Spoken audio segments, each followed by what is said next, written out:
There's the people that were. Hey, Roger. Hey, Chris. All right. Now we can start. Still talking about the townspeople. Good times. All right.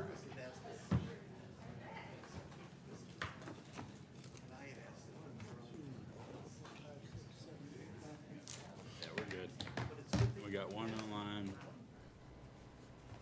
think my party's gonna be online in a few minutes. Take my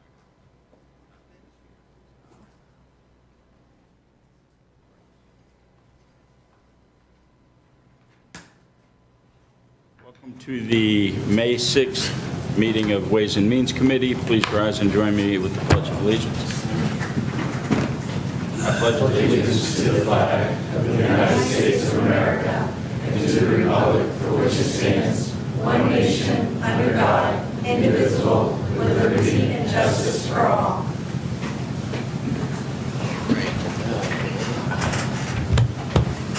Welcome. Anybody here for public participation? Sure.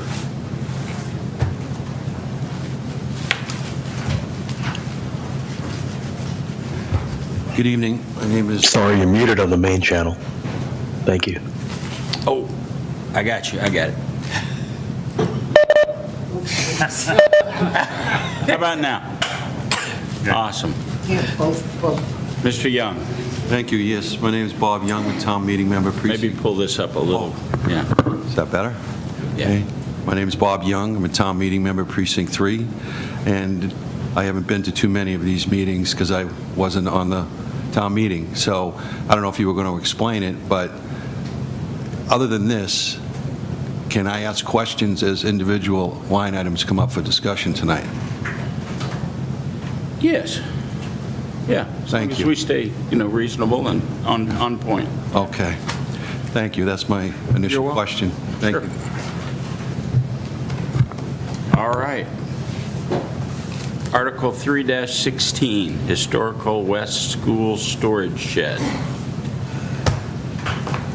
You guys always get to go first. It's my standing rule. History goes first. And we appreciate that. Yes. You've earned it. I will pass these around. We need to. One for Deb. Wayne did a fantastic job for you, warming it up. Great. Yeah, he said it's all done, no variances, no funding needed. Wouldn't that be nice? Wow. What a tease. Well, if we did what we wanted back in 2016, it would have been just a couple of us, and it would have been done by now. We'd all be Go done. for it.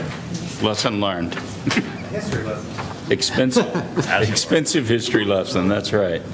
So go ahead and you guys start, and then we'll have the subcommittee give a report, and then we'll ask questions. Okay, well, again, this activity started back in 2016. And back then, we thought it was pretty cut and dry. Going to build a 20 by 40 foot shed, thank you very much. But then, once the ball started rolling, and we went to town meeting with soliciting funds, we put a budget together, and with the idea being Shawshene Tech would do the construction work, the town would pay for the materials, and again, we have it done in a year. Then COVID hit, and then right after COVID hit, the new building inspector said, hey, wait a minute, this property is zoned residential, which means that when it was a school, it was a by right use that a school could operate on residential property, and all of the RO zoning rules applied. But once the school became a museum as a primary use, the site became a non-conforming site, so you no longer have a by right ability to build a shed on the site. You need to go get a special permit from the planning board. Well, we don't have the resources and the smarts to go through the hoops of putting together all the materials and paperwork to present to the planning board, so we had to find an A&E firm to do the work for us. That took a year and a half. Now we're past COVID, now we're into, we're 2022, prices went up.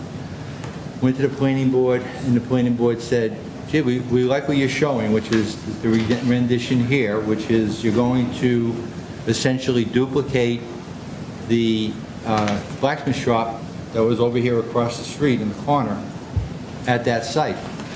And that's wonderful, but what we want you to do is, instead of vinyl roofing, we want cedar shingles. We wanted an HVAC system to try to maintain the environmental controls on the inside. We want a security system. What else did they want? We can only clear so many trees, which we did already, but they just gave us an order of conditions, which raised the price a little bit more.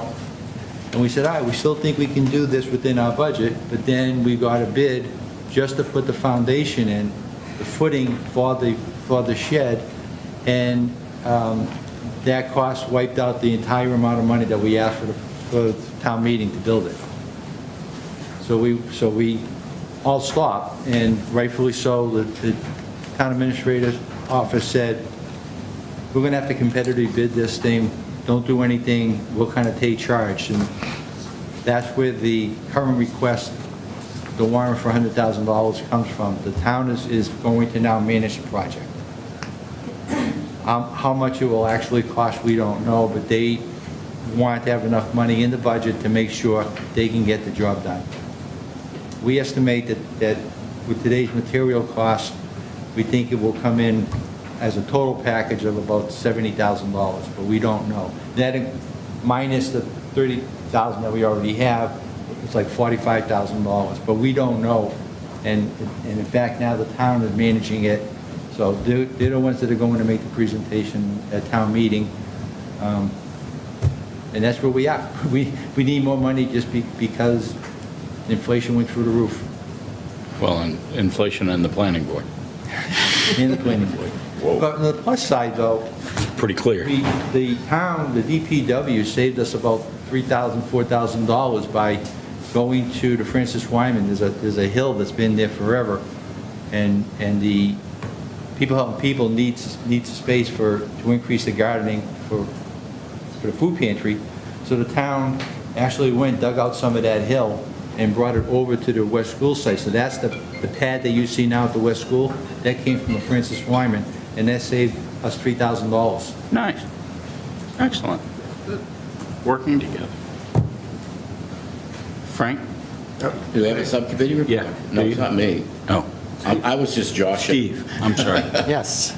The subcommittee of Steve and Ed voted 2-0 in favor. Questions? Comments? John? Thank you, Mr. Chair. Hi.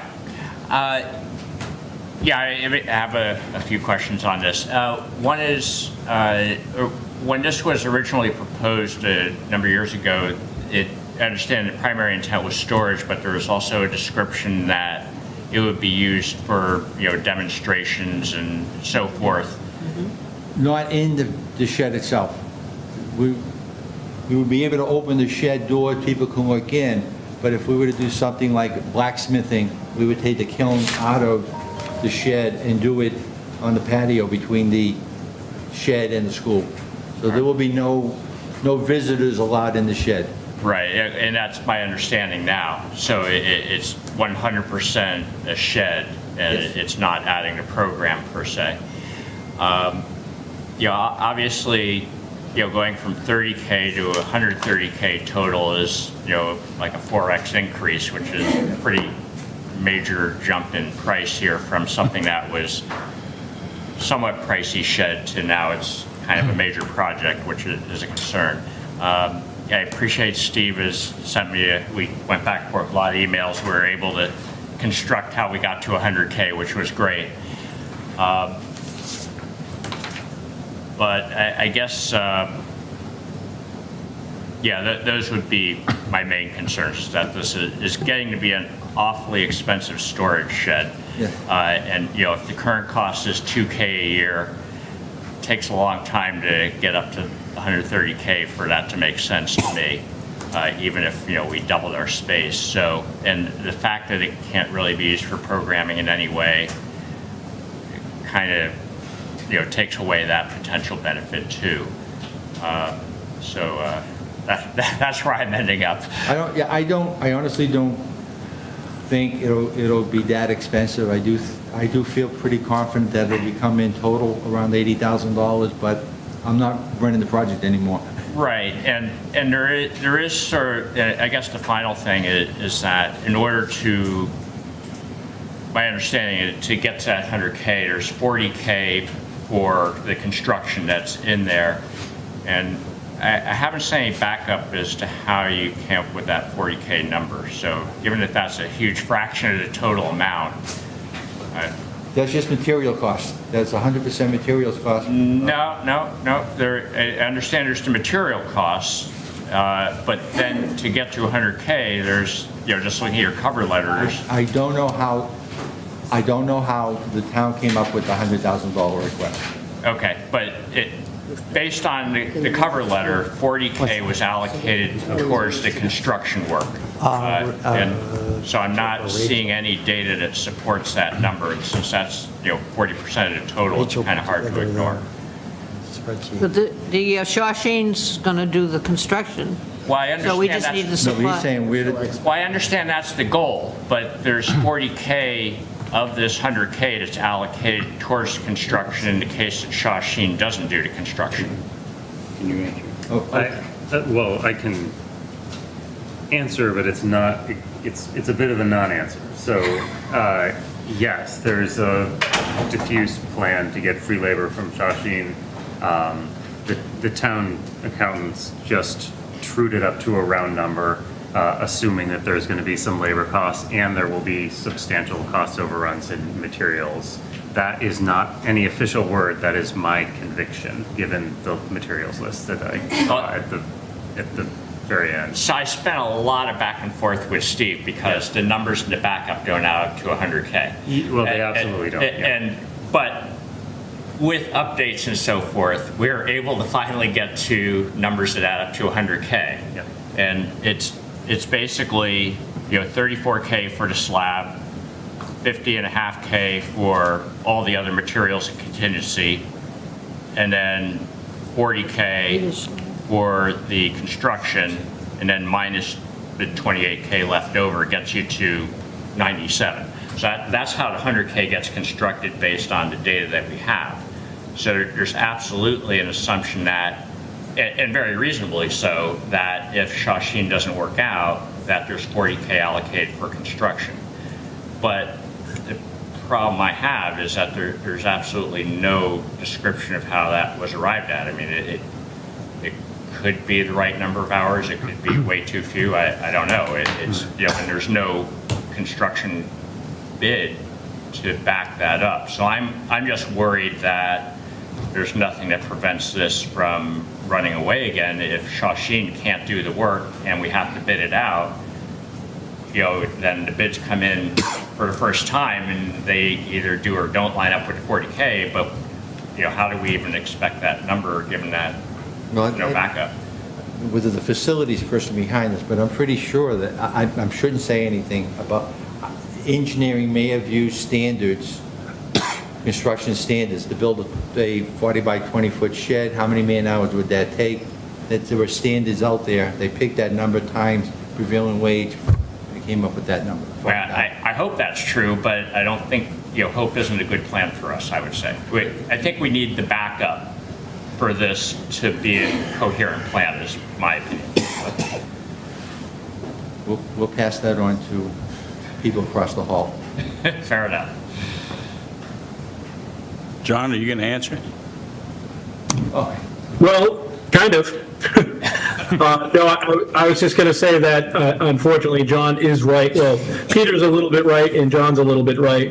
The 40 grand was, we don't want to go and ask for money and not have enough again if Shawsheen can't do this project, and they can't commit to do the project till we have an actual project. So we had to put something in there that would hold the place for if we have to get someone else other than Shawsheen to build it. How can we do that? There's many other ways of doing that.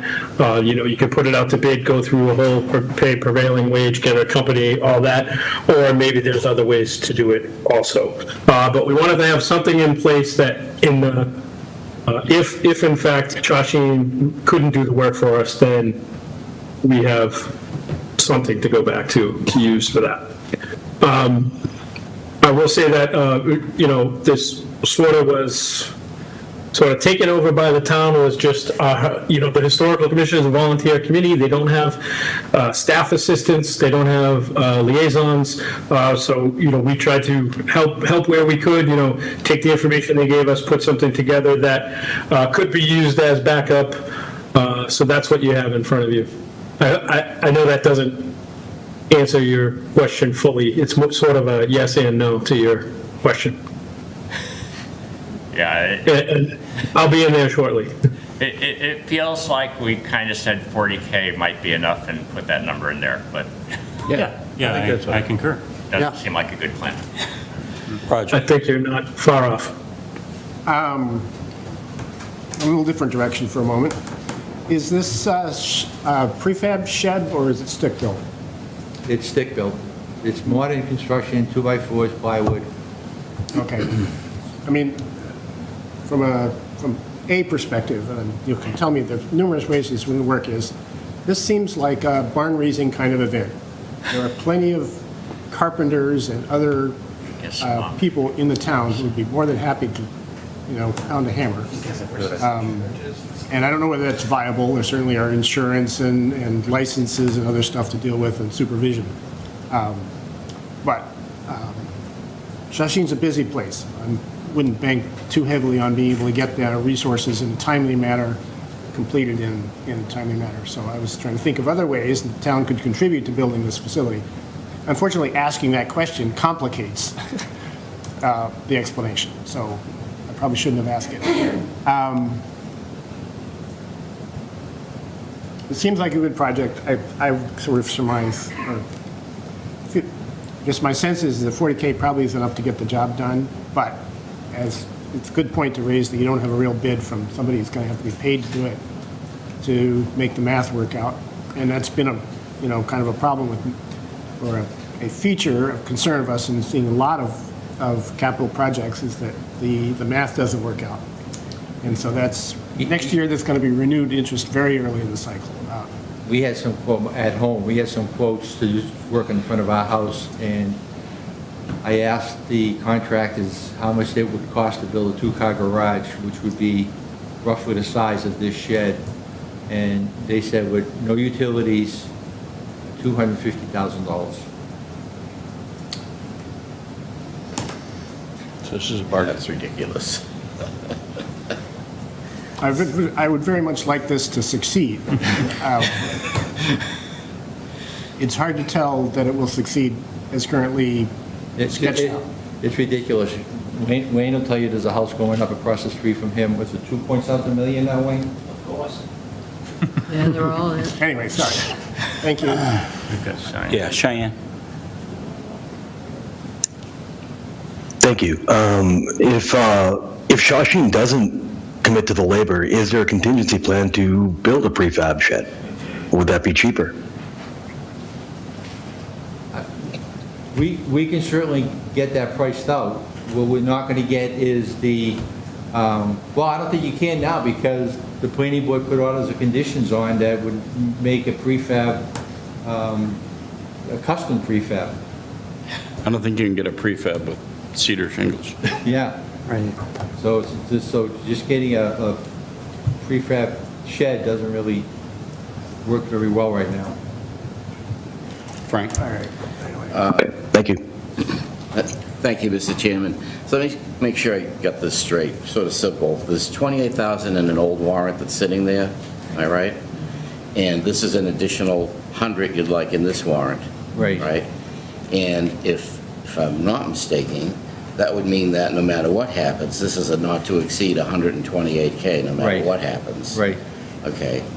That's a good point, although that's, to John's point, that is a lot of money, and would like to have a better idea of what does it really cost.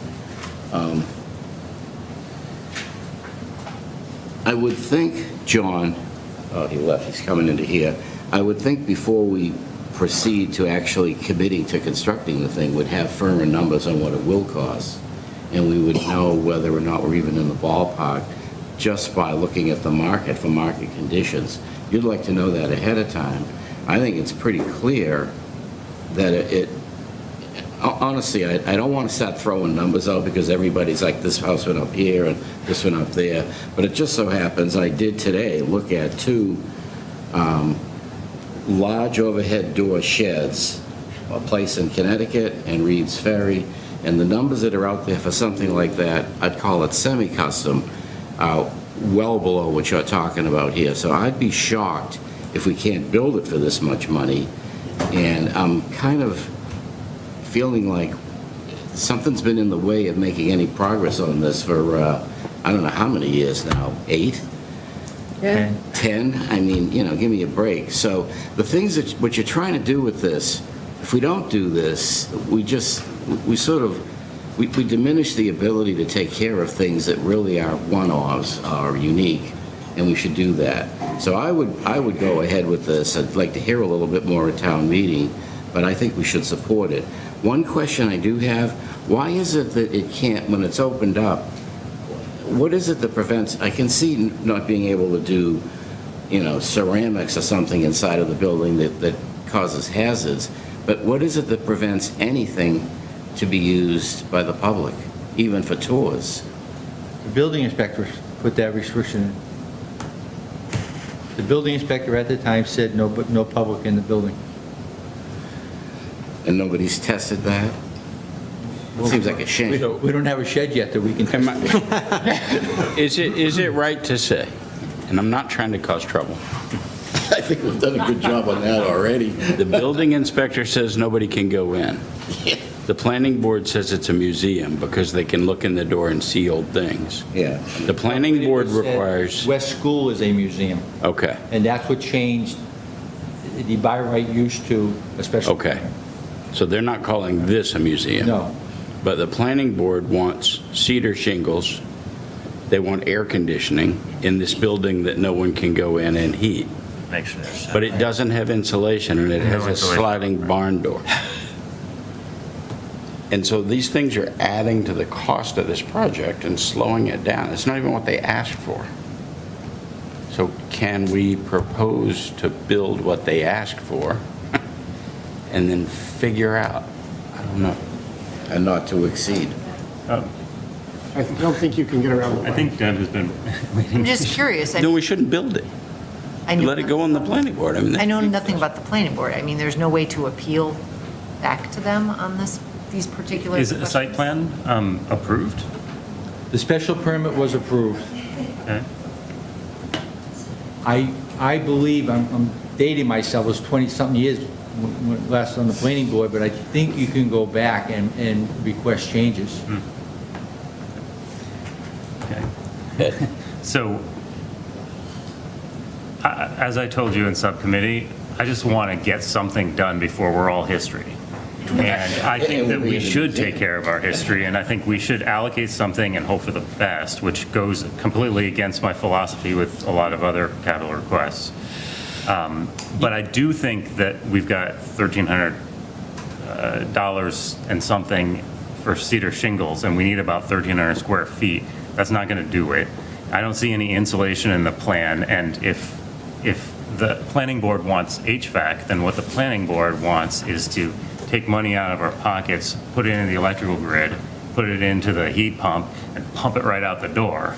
It just doesn't make sense. So I think that we need to take the budget we've got, come up with a plan that fits, and bring it back to the planning board and say, look, this is what makes sense. Because I watched that planning board meeting from February last year, and I think that these were nice to haves that were requested, and it needs to be revisited.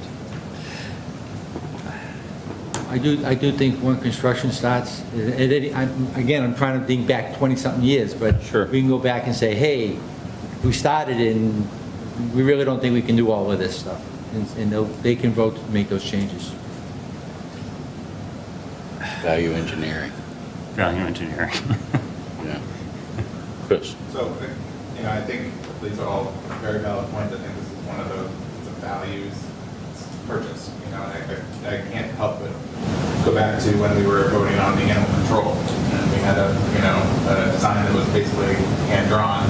They've gone back, they've fine-tuned things. And I think what we need to then determine, besides just financial, is this one of those, it's a values decision. It's something that maybe we want as a town, or we want town committee, town meeting to vote. We know when we give a recommendation, people listen, but people also have their own opinion.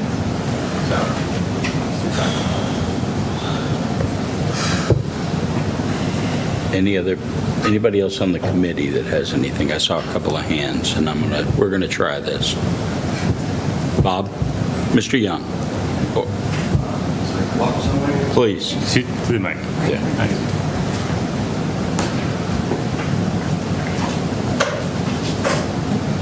So, can you hear me okay? Yes. Thank you. So, from my vantage point is, Chris just mentioned, you can vote, but people have different opinions. That's what makes the world go round. But it certainly was an item that caught my attention. And so, just to clarify, if I can, based on where it is tonight and right now, after 10 years, 20 years, whatever, this is for storage only.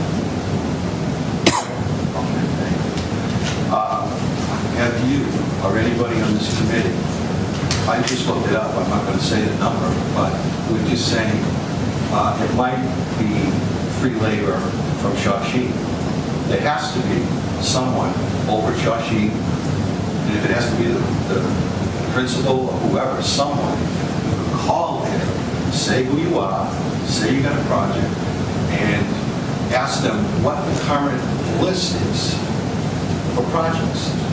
And you may find out, we can get this project done in a couple of weeks, but my general understanding of these schools, projects are quite lengthy and long. And that would be, I think, some very useful information for this committee, the town, meeting members at large, and the citizens of this community. So I'm very surprised. Has anybody called? Based on my question, does anybody have that information? How many are on the list and where we would fall, whether it's 100, 200 project on the list?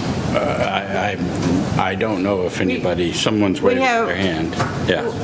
We have one of our members that has contacted Shawsheen, and he met with them, I believe, yesterday, and so maybe he can speak on that. Have some info? Wayne? Come on down. Let's, whichever one you're comfortable with. Wayne, you can sit right next to me. I'll let you use my laptop, my phone, my mic. You got it.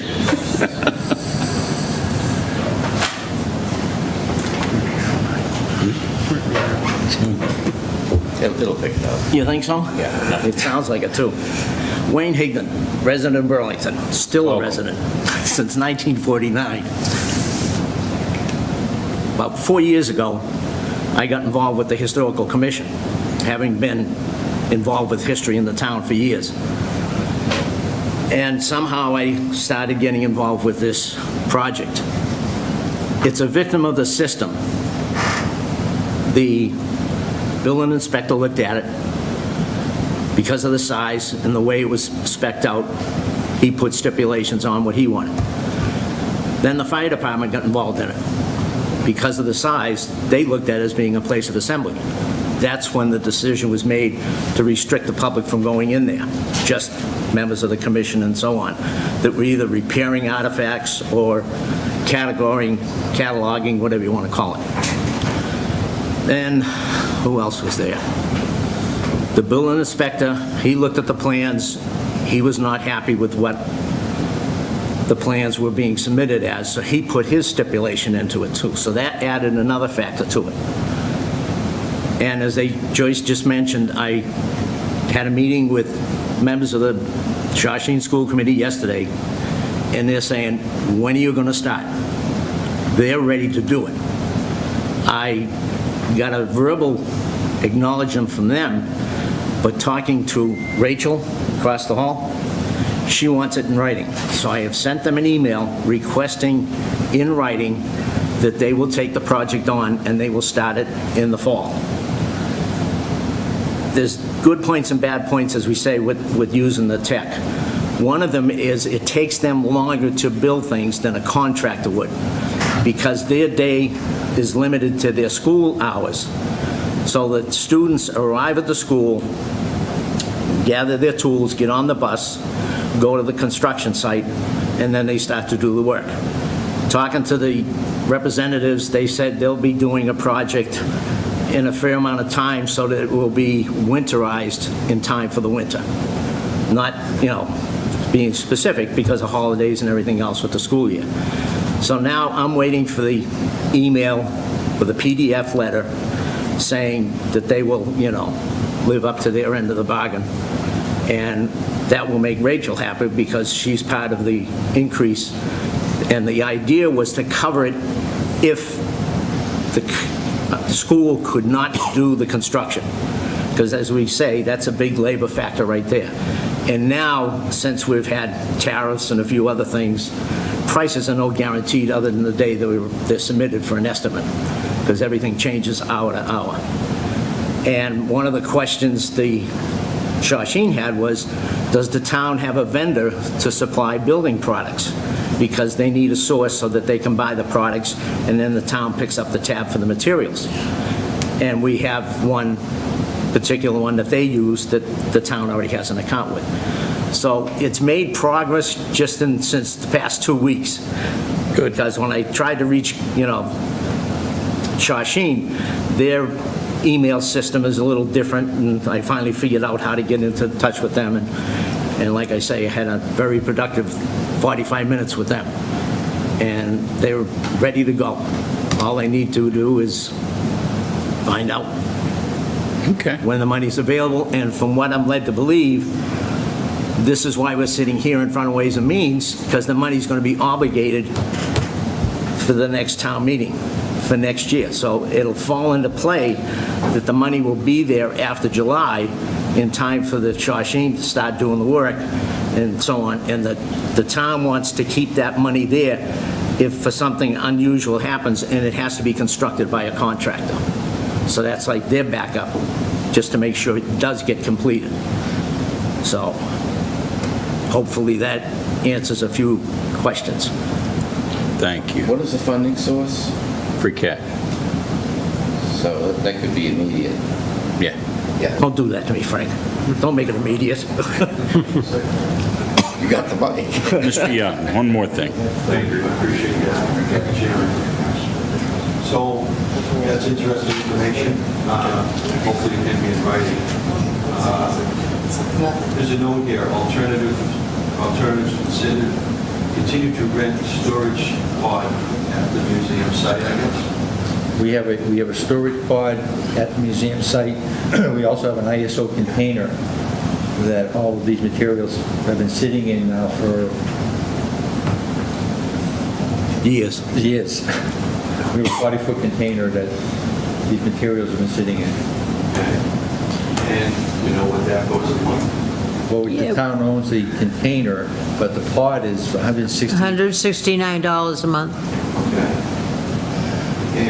that we pay out of our budget. Mr. Young, I am going to say, this is a great town meeting discussion with them, but it's outside our scope, and we got 20 more things tonight. Yeah, but those are good questions and considerations, absolutely. I expect you to ask them. And to add to it, now that I'm sitting here thinking, discussion was between myself and the tech on the requirements from the planning board to make a climatic controlled environment. The original plan does not call for that type of a building to be constructed, which means you'd have to insulate it, you'd have to finish it. That is not in the original plan. So that allocation of the high vac can sit there until more money comes in, whether it's somebody volunteers their time and labor to finish the inside so that it can become climatically controlled, because that's a big issue. I've talked to the president of the Francis Wyman Association, who has a container also, and his artifacts, he's concerned about, are not climatically controlled also. And that just deteriorates the condition of the item, because you don't, have that ability to do it. So there's a lot of pieces there that are flexible, but yet I can see why the administration wants to go the full road. Sure. So, sorry, just a quick one on that. I'm not sure I understood what you said. I don't think you'll get an occupancy permit until all the conditions are satisfied, right? From the planning board or from the building inspector? From the building inspector. Probably both. Well, certainly from the building inspector. The building inspector does the occupancy. Is the final word, and that's why we're running into a situation that one of the building inspectors looked at the design and put his stipulations into the original proposal, which added another issue to the price tag. All right, I guess my only concern is if you try to put off the HVAC, you won't get the occupancy permit, and you'll have built the building and you can't use it. That's a sticking point. But you could use it as storage, though, which was the original intent. I don't think so. I don't think, I would. Can't occupy it. I don't think the building inspector will sign off on that, let you use it for anything. Yeah, if it doesn't meet the requirements, you can't use it. Right. As we're That's saying- my understanding of building criteria, so, Okay, anyway. So as we're saying, the building inspector has the last word. going far afield. All right. Any other questions? Motion to move? Second. Second. Sean's hand is up. I don't know if that- Your hand, I'm sorry, Cheyenne. Yep, go ahead. Cheyenne? Yeah, thank you. How old are these building inspections that you're going on? No. The building inspector's requirements were at the time of the special permit, which was 18 months ago. 18 months, okay. Okay, thank you. All right, so we have a motion and a second for Article 3-16, Historical Commission West School Storage Shed for $100,000. Cheyenne? No. Chris Campbell?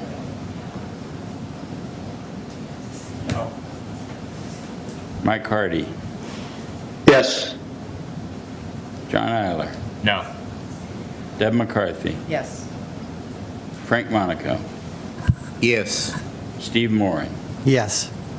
Rob Neufeld? Yes. Ed Parsons? Yes. Rick Rosso? Yes. Roger Riggs? Yes. David Tate's not here. And chair votes, Need help? yeah. That's what you said, yes, I heard him. Yes. 9-3. Thank you. And the vote's not, even my hesitation's not, I like the idea of the shed. I don't like the idea of a $100,000 shed. Okay, I'm sure town meeting will Have the same have a comment. say in that one. Thank you very much. Thank you very much. Article 17, 4th of July celebration. Cheyenne, your hand's up. Nick, Sorry. we ready? Well, we'll let him, On the Yeah, calendar all every right. year. day after the This 3rd. is the latest backup. Even the Brits celebrate July 4th. Not the English. It's not the holiday part of it, And we celebrate What was sent May in the 4th. email? Yes. especially with Be with you. Phil's. It was the ones that sent via email tonight. Oh, yeah. You gotta recognize that. Good Same stuff. thing that was just sent around. I've recognized it 49 years, but it's Yeah. still, sorry. No, it's good. Great contributions over the years. Thank you.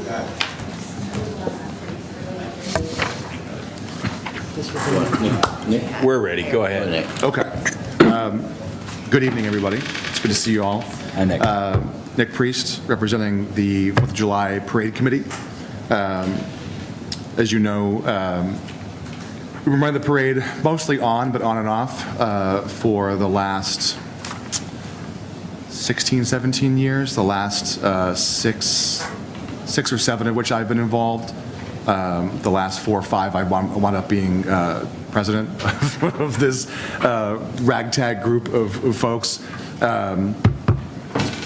It seems like every year we come with positivity, and every year we get smaller and things get harder to do.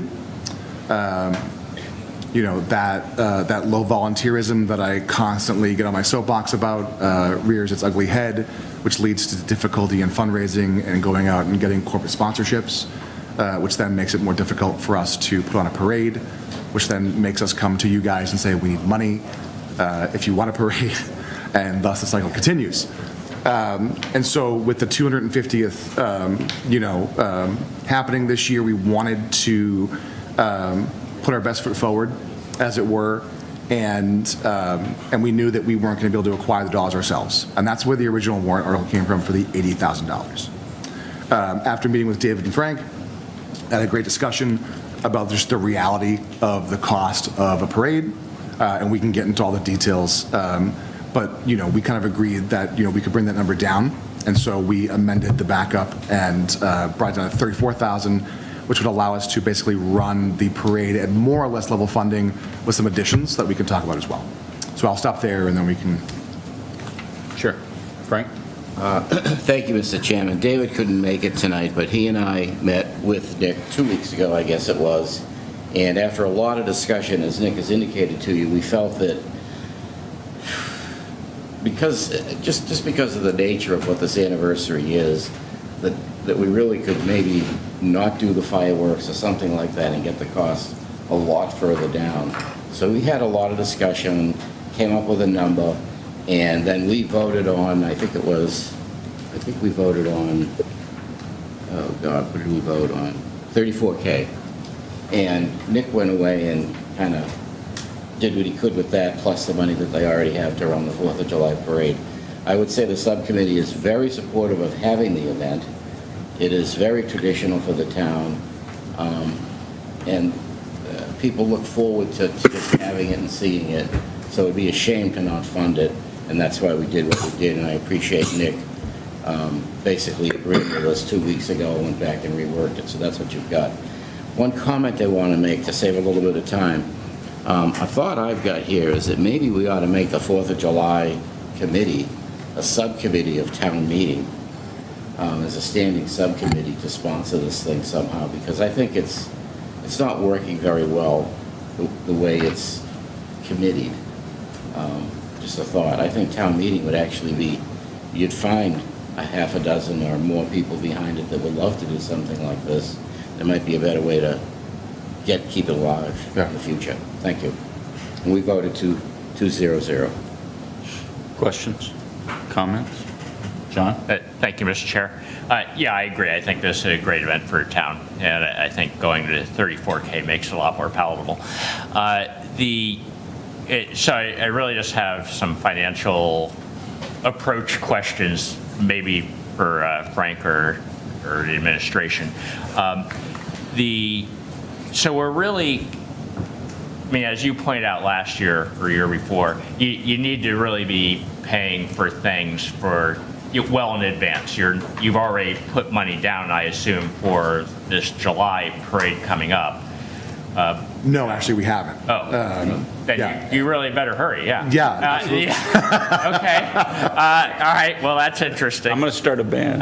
Good luck. At least in past years, you had been putting money down well in advance. Correct. In fact, before it was approved, so you're essentially using the previous year's warrant for the next year's parade. Correct, or money from the committee's coffers. Correct. Yeah, and I think that's fine. It's the way you got to do it. But I question whether that's actually totally legit to do, because the warrant is for a specific year, I think, and you're really kind of using it for the next year, which, again, you got to do it. It's the only way to do it. But so what I'm wondering is, would it make more sense for us to be a revolving account where that is a legit thing to do to carry it over to next year and it can be used for any year? Because I'm not sure that it's 100% in the confines of the warrant article to be shifting years on where you're spending it. I'm not going to stop you, but I think that's something we should maybe consider. I think that's a good idea, and in conjunction with maybe a subcommittee of town meeting. Whatever gets that people might to do spice- it, yeah. Right, and I think that's a good idea, but Okay. we need to get through this wicket for now. All right, well, put that in the hopper for your Yeah, next discussion. yeah. All right, thank you. Yes. Just as a counterpoint there, the year does not appear in the warrant article. Yeah, it's kind of in the backup, though, which, as we learned last week, is actually considered part of the legislative discussion. So the intent, if you're violating the intent of what the backup says, I think we heard from the administrator that that's kind of a no-no. But Anyway. it would be good to have an actual ruling on that. But yeah, the titles don't say much. Yeah. Or just make it clear that it'll be spent on this year or future years. Sure. Not sure We that's- could change the warrant to be it's for any parade, in any 4th of July parade. Yeah. Yes, that would be another approach. More relevant questions? Anything else? Yes. Thanks, Nick. As I understand it, we've raised a good sum of money in prior years. In prior years, yes. Yeah, and I saw there were donations proudly announced in '24, the last time we did this. Yes. I understand that Herb Chambers was a frequent donor, and I. Not since I've been a part of the parade. Okay. All right. How's fundraising going? Poorly. Okay. Yeah. So I understand the tradition. I understand a lot of people feel strongly about the parade, but I just wonder if the market isn't sending us another signal about how much people value the parade. And I do have my concerns about reaching into the taxpayers' pockets and compelling a donation to our party. And look, in a perfect world, this could be solved through volunteers, right?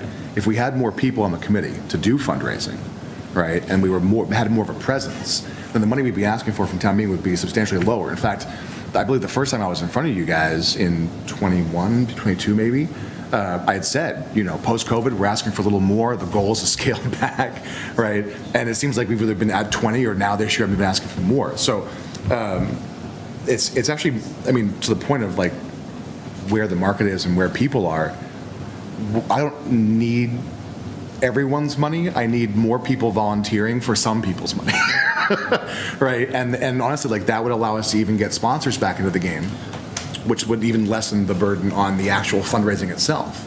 But from August through March, we're not doing much of anything. And then, February, March, we put on our, hey, let's organize the, thing and get a few dollars and get this thing together type, logistical, day of type stuff. And so it's just so that we're all on the same page, like we need bodies throughout the year to help us do those kinds of things so that we can get that number down and we're not in front of you guys, hopefully ever, Yeah, I would kind of counter that in saying that this is an activity purely for the residents. Yes. And even at this, the businesses are going to fund 2/3 of it. So 2/3 of them, this $34,000 is going to come from commercial taxes. And we've relied heavily on commercial sponsorships in the past, and those companies are hurting a little bit now. And so they're not feeling like the value of being here is the same as it used to be. Right. And they're pulling back those donations. Herb Chambers may not have been involved in this particular activity, but as an example, he was involved in many activities, including funding many fireworks shows fully. And we haven't done it. We haven't been great stewards with some of our local commercial properties that are really generous or have been in the past. And I think some of that is coming to roost with these kinds of things as well. I think it's a combination of economy. And then from what I've heard, people just saying, it's become too much of a one-way street here. Yeah. So I think that, of the 34,000, it's important to recognize that 2/3 of it is being picked up by the commercial tenants. Anyway, Move to approve? Cheyenne has his hand up. Cheyenne. Thank you. In response to Nick, I think the formation of a subcommittee is a good way to go. That way you can have level funding and continuous volunteers or bodies in the seats. And otherwise, it's a good way to go. Thank you. Maybe we can get that to our moderator. I don't think you get level funding out of that. No, well, that, all right, we have a motion and a second to approve, I believe I have a motion and a second. I'll throw a second in. What I- Roger made a What I meant was like a revolving account, not level funding, sorry. That's all right. So, for the Article 17 4th of July celebration, $34,000, Cheyenne. Yes. Chris Campbell. Yes. Mike Hardy. Yep. John Eiler. Yes. Deb McCarthy. Yes. Frank Monaco. Yes. Steve Moran. No. Rob Neufeld. Yes. Ed Parsons. No. Rick Rasso. Yes. Roger Riggs. Yes. And the chair votes yes, 10-0. Thank you guys very much. Appreciate it. Article 14, fund the administrative and professional compensation plan. $223,988 transfer from negotiated settlement. Thank you, Mr. Chair. So this is an annual article that transfers funds from the negotiated settlements fund, which will be established for FY 2020, or funded for FY 2027, and funds the administrative and professional compensation plan. So the administrative and professional group is the group of non-union employees, so department heads, or directors, assistant directors, people with certain technical skills and requirements, and as well as some confidential employees, clinician types. So what this is requesting is a general wage adjustment for the administrative and professional plan of 3.5%, which is consistent with all other town unions for the fiscal year FY27. Subcommittee. Again, David and I met with Patrick. Thank you for dressing up so great for us tonight, by the way. Thank you, always. Fantastic. We completely agree. It's equitable and that it's in line with contracts that are already in flight at this rate. It's out of negotiated settlements. It's a 1 year. Obviously, this is an annual event. And to whatever extent, you know, increases for cost of living can come down or need to come down, that could be approached on an annual basis for this group. So this seemed like a very easy decision, and we voted 2-0 in favor. Questions, comments? Move to approve? Second. So a motion and a second to approve Article 14 fund the administrative and professional compensation plan with a transfer from negotiated settlements of $223,988. Cheyenne. Yes. Chris Campbell. Yes. Mike Hardy. Yes. John Eiler. Yes. Deb McCarthy. Yes. Frank Monaco. Yes. Steve Moran. Yes. Rob Neufeld. Yes. Ed Parsons. Yes. Rick Rosso. Yes. Roger Riggs. Yes.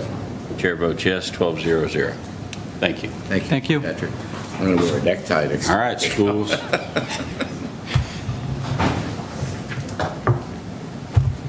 Come on down. School, whoever. We've got lots of chairs. Yeah.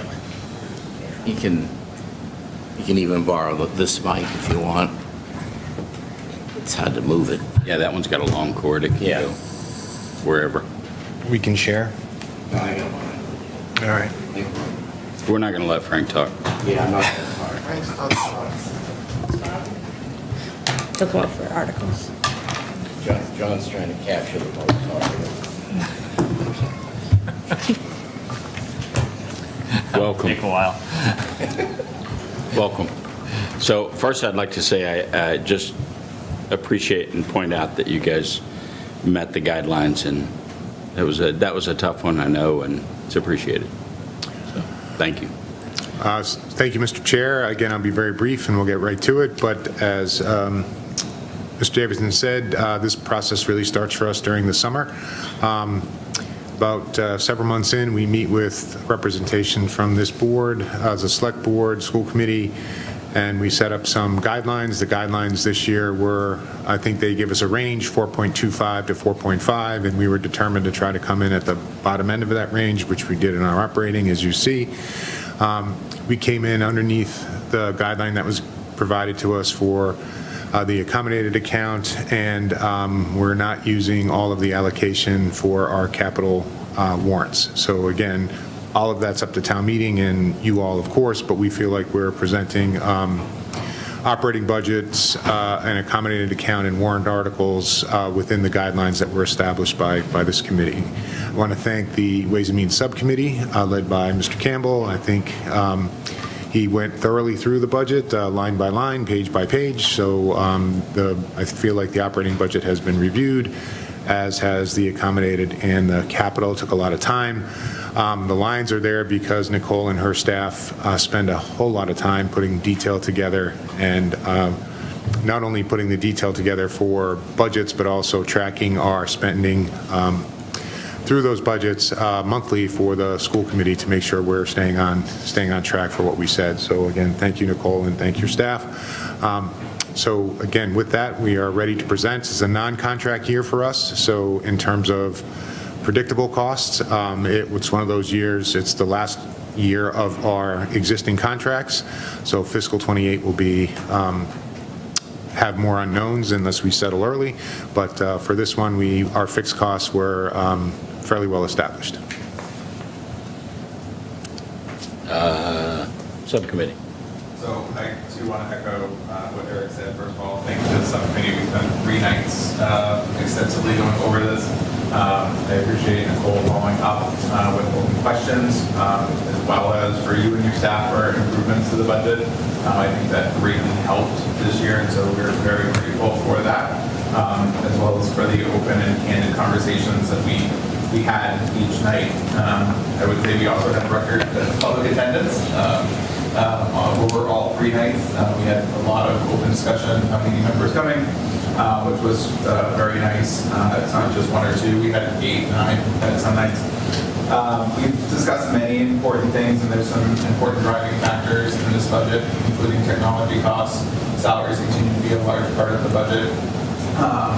But most of these, as Eric just said, are fixed. One of the things that we did discuss here in Ways and Means, and we made the recommendation for next year, is that anything with a $10,000 price tag or over should have more explanation than just miscellaneous. They've made some great improvements from last year, taking our recommendations as well, and on the warrant articles, so thank you to Bob for that too, because we have seen those improvements as well in the budget process. We also had a lot of discussion about where we want to be with the budget, knowing that next year and what is looming, and ultimately, it was a good back and forth. I think in the future we want to be much earlier in the process. We were pushed back this year, and I don't think that is a great tactic because we're kind of rushing up against town meeting. So I think we're going to want to go back to the earlier in the process that we did in the bookend before. Ultimately, the subcommittee voted for a 4.25%, so $70,474,253, 4 in favor, 0 against, and 1 abstention. Tell me the number one more time. 4 in favor, 0 against. No, I'm sorry. $70,474,253. Yes. For 4.25% increase. Okay. Questions, comments, concerns? John? Thank you, Mr. Chair. Evening. So I know these guys have grilled you on all the details, so I'm not going to do that. So I just wanted to ask some big items. So gas and electric is $1.7 million, which is obviously an interesting part of your budget. And I'm just wondering what are there any special conservation measures, or is there anything you're doing to try to reduce that? Is it as good as it gets? Where do we stand with that? So I think we have our solar panels on our roofs, which I think have helped over the past few years. But in terms of budgeting for occupancy, we use the DPW's guidance on that. Right. Is there, do we have, I know we put in some controls in one of the schools to, sort of optimize the HVAC system, and is there other stuff like that coming down the pike, or? Mr. Eiler, I think Bob will be right back here, but I think anytime we are offered any sort of efficiency program, we'll participate in that. So I think at some point we replaced all the fluorescent light bulbs, and I'm going to not understand what label the fluorescent bulbs have, but they're brighter and use less energy. I know that. So I think when we're replacing things, we're replacing like light switches. I think we are using motion sensors to try to make sure that they're off. I think Bob does a great job, despite complaints, turning the air conditioning on later and the heat later. So again, that's not really our call, but we're trying to manage it that way. Okay. So again, we're trying. Some of our buildings are much more efficient than others. Obviously, the newer ones are more efficient than some of the existing buildings we have. But I guess we're trying. Do we have a sense of, on the BHS solar panels, how that's panning out?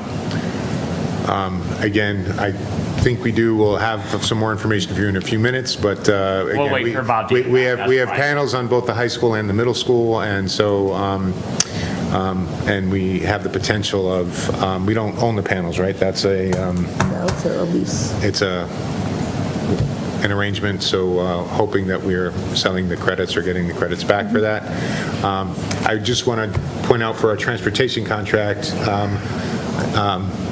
Nicole was very prescient. She negotiated no fuel escalation in the transportation contract. So again, well done. So very, very, very good. Nice. Yeah, Bob just came in. If we could. Bob, come on up. Please. How are the solar panels working out, and do we have any efficiency efforts with our utility use going on? Efficiency efforts? Yeah, like changing fluorescent light bulbs. We did that a long time ago. So we have already initiated through Mass Save. We've already done a full conversion to LED bulbs in all 6 of our schools. The solar panels are functioning, so that's positive. Those are earned credits that do come back. So those are processed through the business office. We're looking at heat pump rebates. So we're working on that with a few of our projects right now. We're doing a heat pump rebate or submitted for Pine Glen and Francis Wyman. I don't have details to give you back right now, but so those are also through Mass Save. I can tell you that on a separate Fox Hill project, obviously, we've just submitted close to $900,000 and received a letter back grant application for Mass Save energy credits as well too. So that's positive. I think that's all the report right now. Okay. If I could touch on a couple more. So the whole iPad one-to-one thing is obviously, has great benefits, but a big expense also.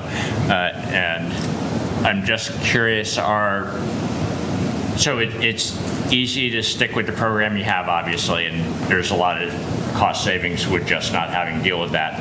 But have we revisited that decision at any point to see, would be going to, Android-based tablets or going to Chromebooks potentially be something that would be a cost savings that could also meet the educational needs? I can jump in on that one. We have, and we've actually put that into full play. We've introduced one-to-one Chromebooks to staff, and then one-to-one Chromebooks in the libraries and carts, while still having the iPads as well too. So teachers and students were exposed to that. After 3 years, we didn't get the positive results that we kind of expected, but again, we didn't get those positive results. So we did continue with iPads. We've also looked at a pilot for MacBooks. Our teachers are using MacBooks, but again, MacBooks are more expensive from a student perspective to move one-to-one that way. You'll see there's a warrant article tonight. We still have PC labs, so we still look at those. But again, generally PCs or laptops cost more than an iPad does. So that's not our final decision. That's part of the equation. Students like the iPad, teachers like the iPad, but other alternatives are more expensive. Okay, well, have you looked at the Android tablets? We have. Not in a full one-to-one scale, but multiple times we have purchased allotments of them, whether it be Samsung or Asus. We have looked at Android tablets as well. Okay, as long as you're periodically revisiting the assumption, that's great. And then just a final thing, and this is a small dollar amount, but it just sort of a policy question. I noticed there's money in there for mental health services for students without insurance. And so I'm just wondering, and it's a contracted service. So what I'm wondering is I'm not sure how to phrase this, is that the business school should be in? Is that something that could be done by Youth and Family Services instead? I'm just wondering, is this the appropriate place to be addressing that, and what things would tend to fall in that category versus being sent somewhere else, say? Yeah, Mr. Eiler, that was actually a specific question we had at the subcommittee meeting. I believe that line was mislabeled. That was for the community care model. That is fully grant funded, so those services are being provided through a grant. The budget item is actually for, I think it's called Cartwheel, and that's for contracted services that provide mental health in various languages, because we are struggling to provide mental health support in the number of languages that we need to. Oh, okay, all right. So that was, again, I agree, not our business, but we are trying to do that through grants. Great, thank you. And we work very closely with Youth and Family, Arlington Youth and Families as well. Perfect. Thank you, Mr. Chair.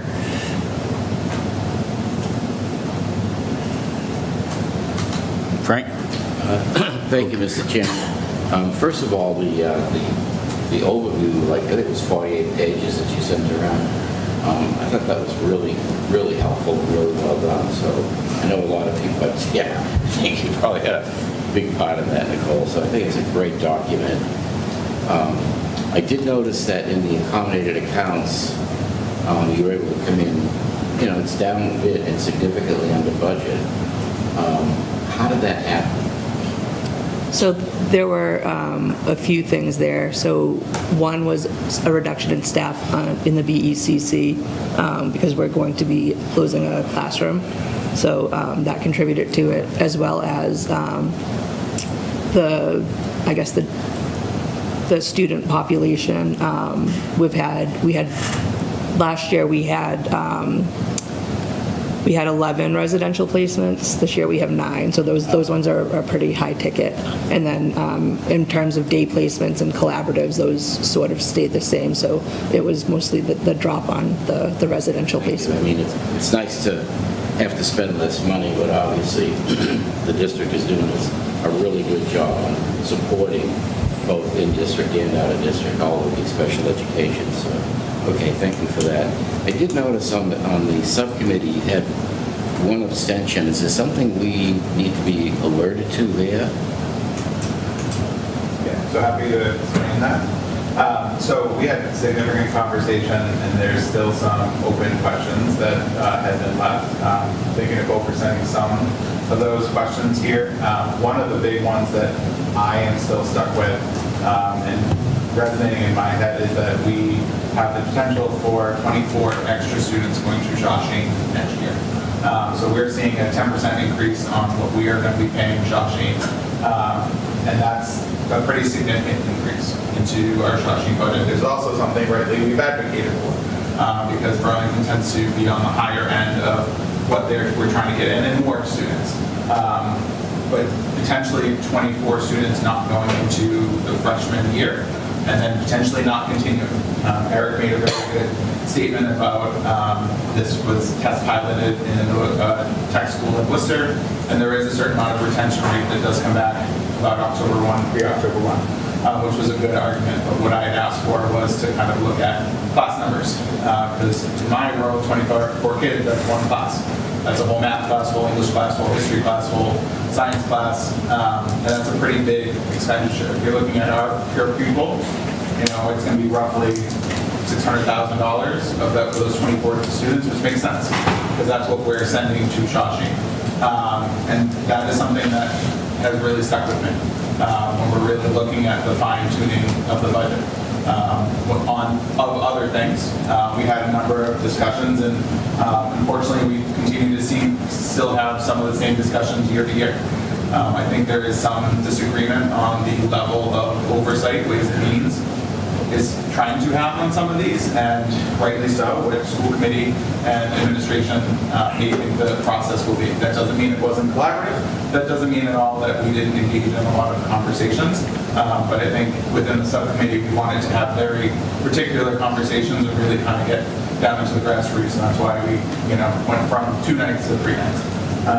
So I still have open questions on that, because that's a large amount of money shifting from one school to another school when we don't, have that captured in the current budget. To follow up on that, Mr. Chairman, how would you propose we capture that? We can't not, you don't know what's going to happen there, right? So there still are students.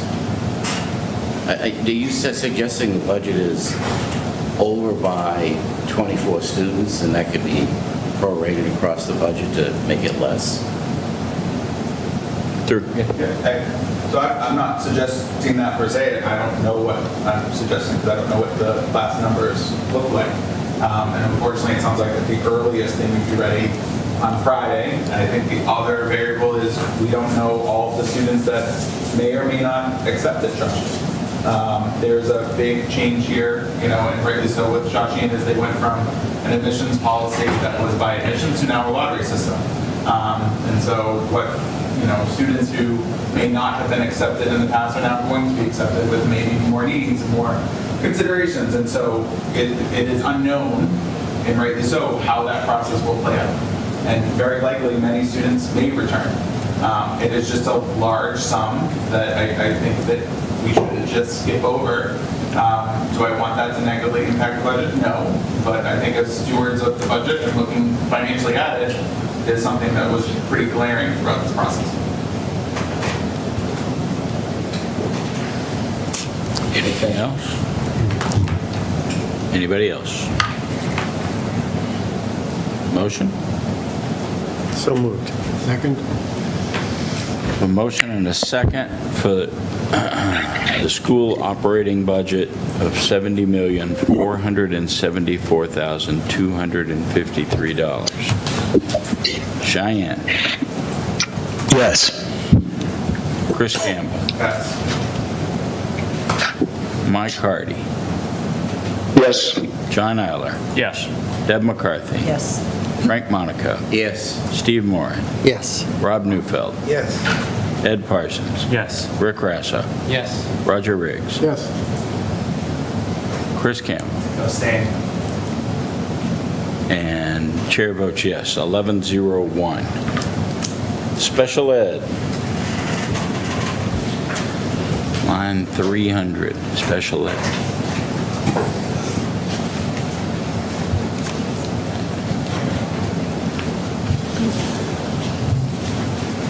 Again, Madam Chair, Mr. Chair, we, excuse me. You're too used to your board. Catherine, I'm looking at Catherine, I apologize. We are joined this evening by the school committee chair, Catherine Bond, so I want to thank her. And we have Mrs. Monaco and Ms. Novotchek in the audience, so along with Dr. Chen. So thank them all for being here. The accommodated account, the special ed account, is built essentially student by student. So what you have in front of you is the projected students that we have that are known, and the guideline that was provided. That also includes, it includes students who are sent out of district. It also includes some programs within the district. And so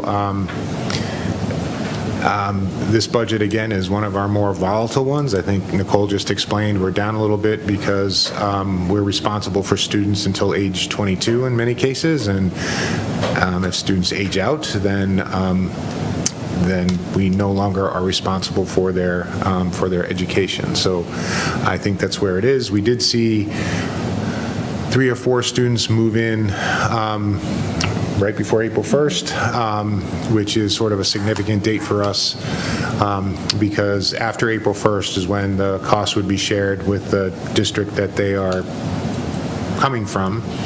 If they come to us before April 1st, then we are responsible. So some of my colleagues are very strategic in terms of when they do that. And it's also if students return to us prior to October 1st, they're accounted for, the state revenue comes to us, or if they return to us after October 1st, the state revenue goes to where they started. So there are some, again, very strategic dates that people play with. So this budget, again, accounts for all the students that we're aware of.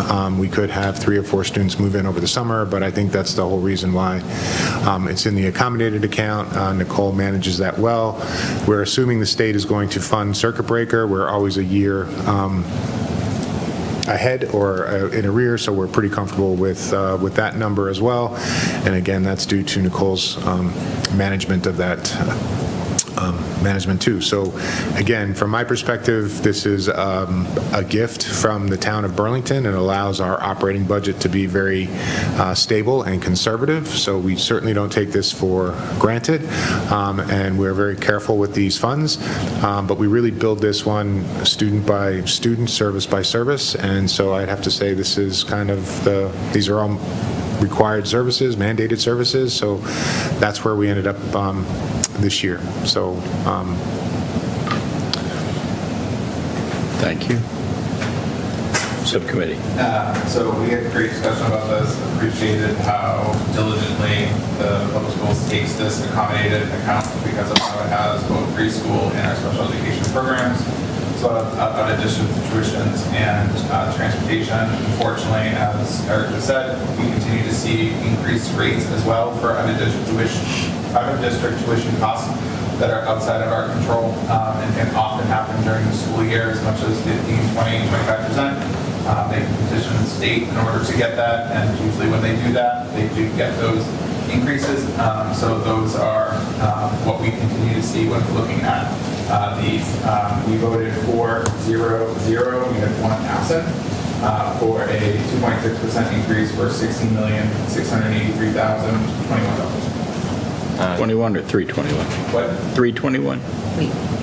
Or 21? 21. I see 3.5% increase.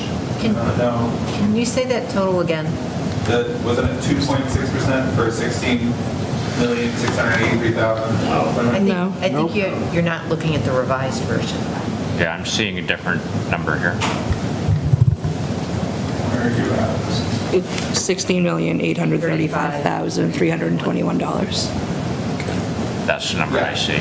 Sorry. And that's 3.5%. Yeah. 3.5%. Okay, great. Okay. Roger. So can you describe the impact on the integrated preschool program? It looks like a lot of the reductions were taken there in order to hit the 3.5% in the accommodated account. What's the impact on services? with the reduction in the preschool? Yeah.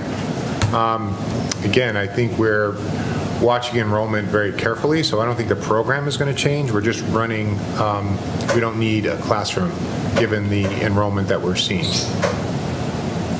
So it's purely enrollment driven? What? It's purely driven by the enrollment? Yes, sir. It just seemed odd that that was the only place there was a reduction, and the increases in the other area were pretty significant. Well, I think the services are significant, and as Mr. Campbell said, a lot of times the rates are changing without our consent. No, they're not negotiable. So All right, thanks. So it sounds like there's an ugly game that gets played with when students are sent and with how districts report it. And I assume that some districts play dirty and others don't. Like any other organizational sort of feel. Well, I'm just hoping that we know who plays dirty and we play dirty back.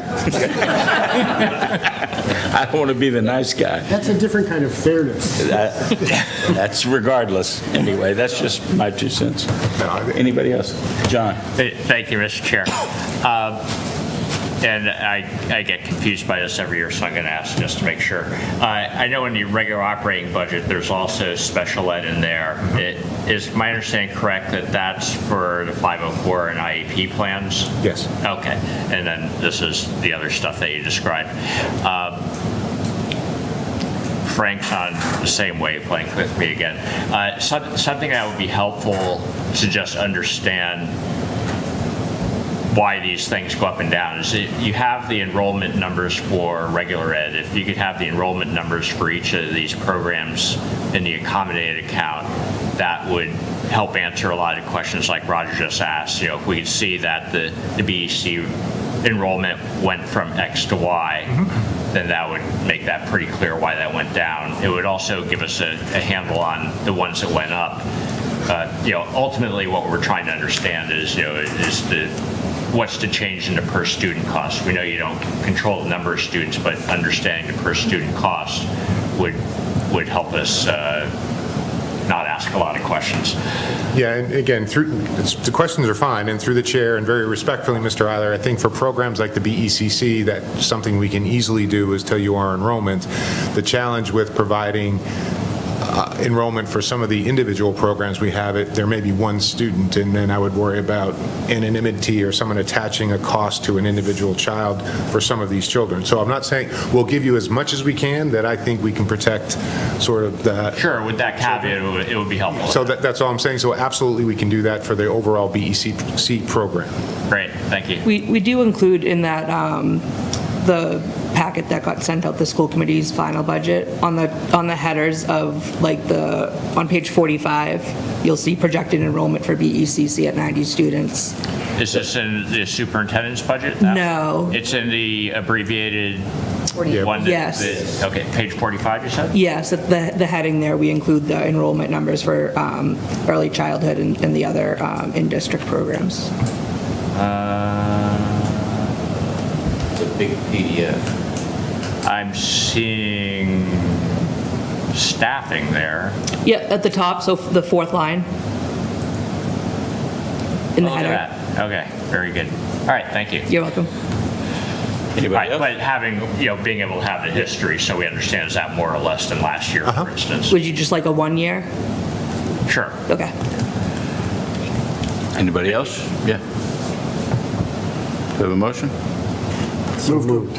Second? We have a motion and a second to approve Economy pays sometimes. the special ed budget at $16,835,321. Cheyenne? Yes. Chris Campbell? Yes. Mike Hardy? Yes. John Eiler? Yes. Deb McCarthy? Yes. Frank Monaco? Yes. Steve Moore? Yes. Rob Neufeld? Yes. I'm sorry, Paul Noonan? Yes. I didn't see you come in. Were you in for the last? No. Okay. So you're in now. Gotcha. Ed Parsons? Yes. Rick Rasso? Yes. Roger Riggs? Yes. Chair votes yes, 13-0-0. Okay, we'll move on to the warrant articles. Article 3-22. Does that mean Bob gets to come up now? Oh, no, not yet. Again, thank you, Mr. Chair. We're starting with the warrant article. It's very similar to the one last year. Last year was for a comprehensive literacy adoption that the state calls a high-quality instructional material for K-5. Dr. Chen is continuing that effort now at the middle school level. So this is a high-quality instructional material adoption at grades 6 through 8, and the adoption of the initial materials, some of the professional development, and then again, starting this process for looking at our math curriculum moving forward. So these are one-time costs, just like the elementary adoption last year. If there are any consumables or costs moving forward, those are moved into the operating budget after the initial adoption. So this was a top priority for us because this directly impacts students. And Dr. Chen went through a year-long adoption process. There were 2 programs that she looked at, and the parents and teachers ended up not unaware of cost, ended up choosing the less expensive version of that. So that's the warrant article, and Dr. Chen will answer any questions you have about the program or the adoption process or anything really. Chris? Subcommittee voted 5-0-0. Questions? John? Thank you, Mr. Chair. So I'm sorry. One is, so there was supposed to be a reduction on this? Yes. The final number? The final number, it's with the 10%. No, it's fine. No one's ever going to complain about a reduction. And is this with the, 10% contingency? Bob, does this have the contingency in it?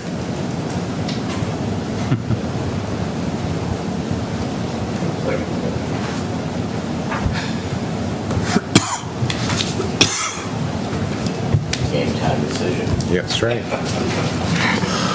I think we're okay. I just wanted to double check. Yep.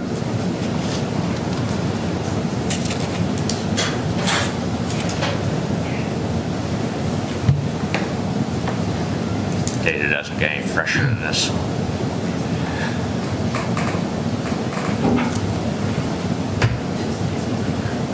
that's the chart, adoption, common light,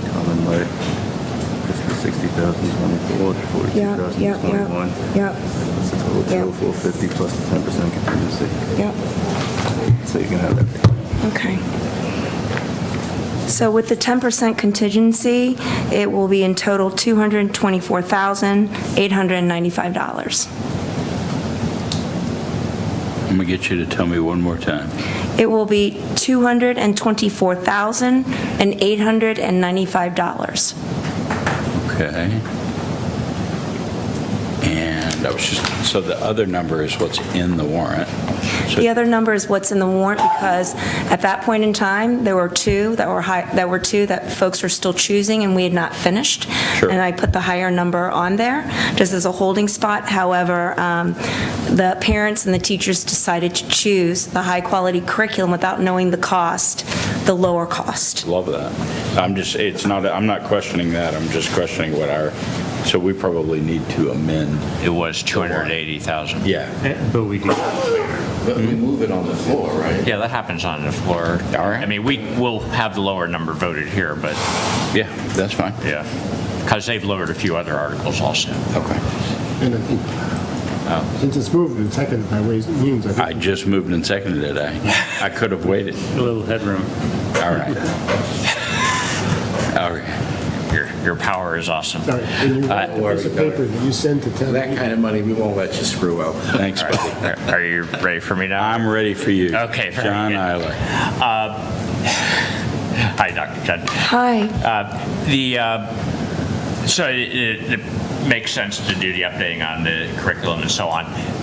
What I'm wondering is two things. One is when you get the quotes on these programs, do you also get a quote for what the annual cost will be going forward so that you understand what the impact on the budget will be? I think the annual cost, I don't have that with me, but the annual cost is something we put in the operating budget. Right, I understand that. I just want to make sure that you actually have that number before you make your decision, so that you understand, okay, if we go with this one, it'll cost this much, and this is how much it'll cost per year. Yes, I don't have that number in front of me, though. That's fine, but as long as you actually have it, that's the key thing. Okay, and the other one is just, we've seen a couple of these curriculum warrant article requests at this point, which is fine. What would be helpful to see would be a rollout chart of your plan. So you have the 3 different grade levels, you have 4 or 5 different subjects you're presumably doing this in. So it'd be interesting to see the rollout chart over time of here's when we plan to do science, here's when we plan to do social studies, et cetera, for high school versus elementary and so on. And as part of that chart, if it could include the last time that the curriculum was updated so that we have a sense of how much mileage we're actually getting out of these things and, whether, some seem to be too short or too long or whatever, and just sort of a predictor of how things are going to go.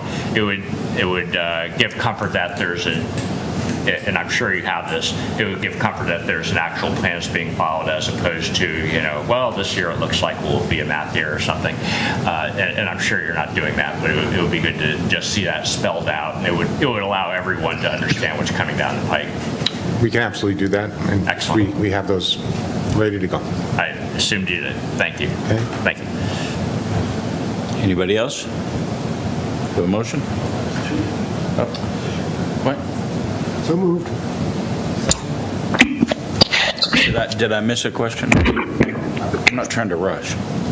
I mean, I am trying to rush, but I'm not trying to step on people. Not too much. It's a motion for The motion is for $224,895. second. Cheyenne. Yes. Chris Campbell. Yes. Mike Hardy. Yes. John Eiler. Yes. Deb McCarthy. Yes. Frank Monaco. Yes. Steve Moran. Yes. Rob Neufeld. Yes. Paul Noonan. Yes. Ed Parsons. Yes. Rick Rosso. Yes. Roger Riggs. Yes. Chair votes yes, 1300. Congratulations. Nice job. Again, that's free cash, am I right? That's free cash. Nice job. God bless free cash. Thank you for your support. While it lasts, Of course. Thank you for your support. while we got it. Thank you again, gentlemen. Thank you. And ladies, thank you. Thanks for all the work. Thanks for including all the parents, because it's a big selling point. 3-23, Marshall Simons Plumbing, $605,000. Hi, everyone. Good night.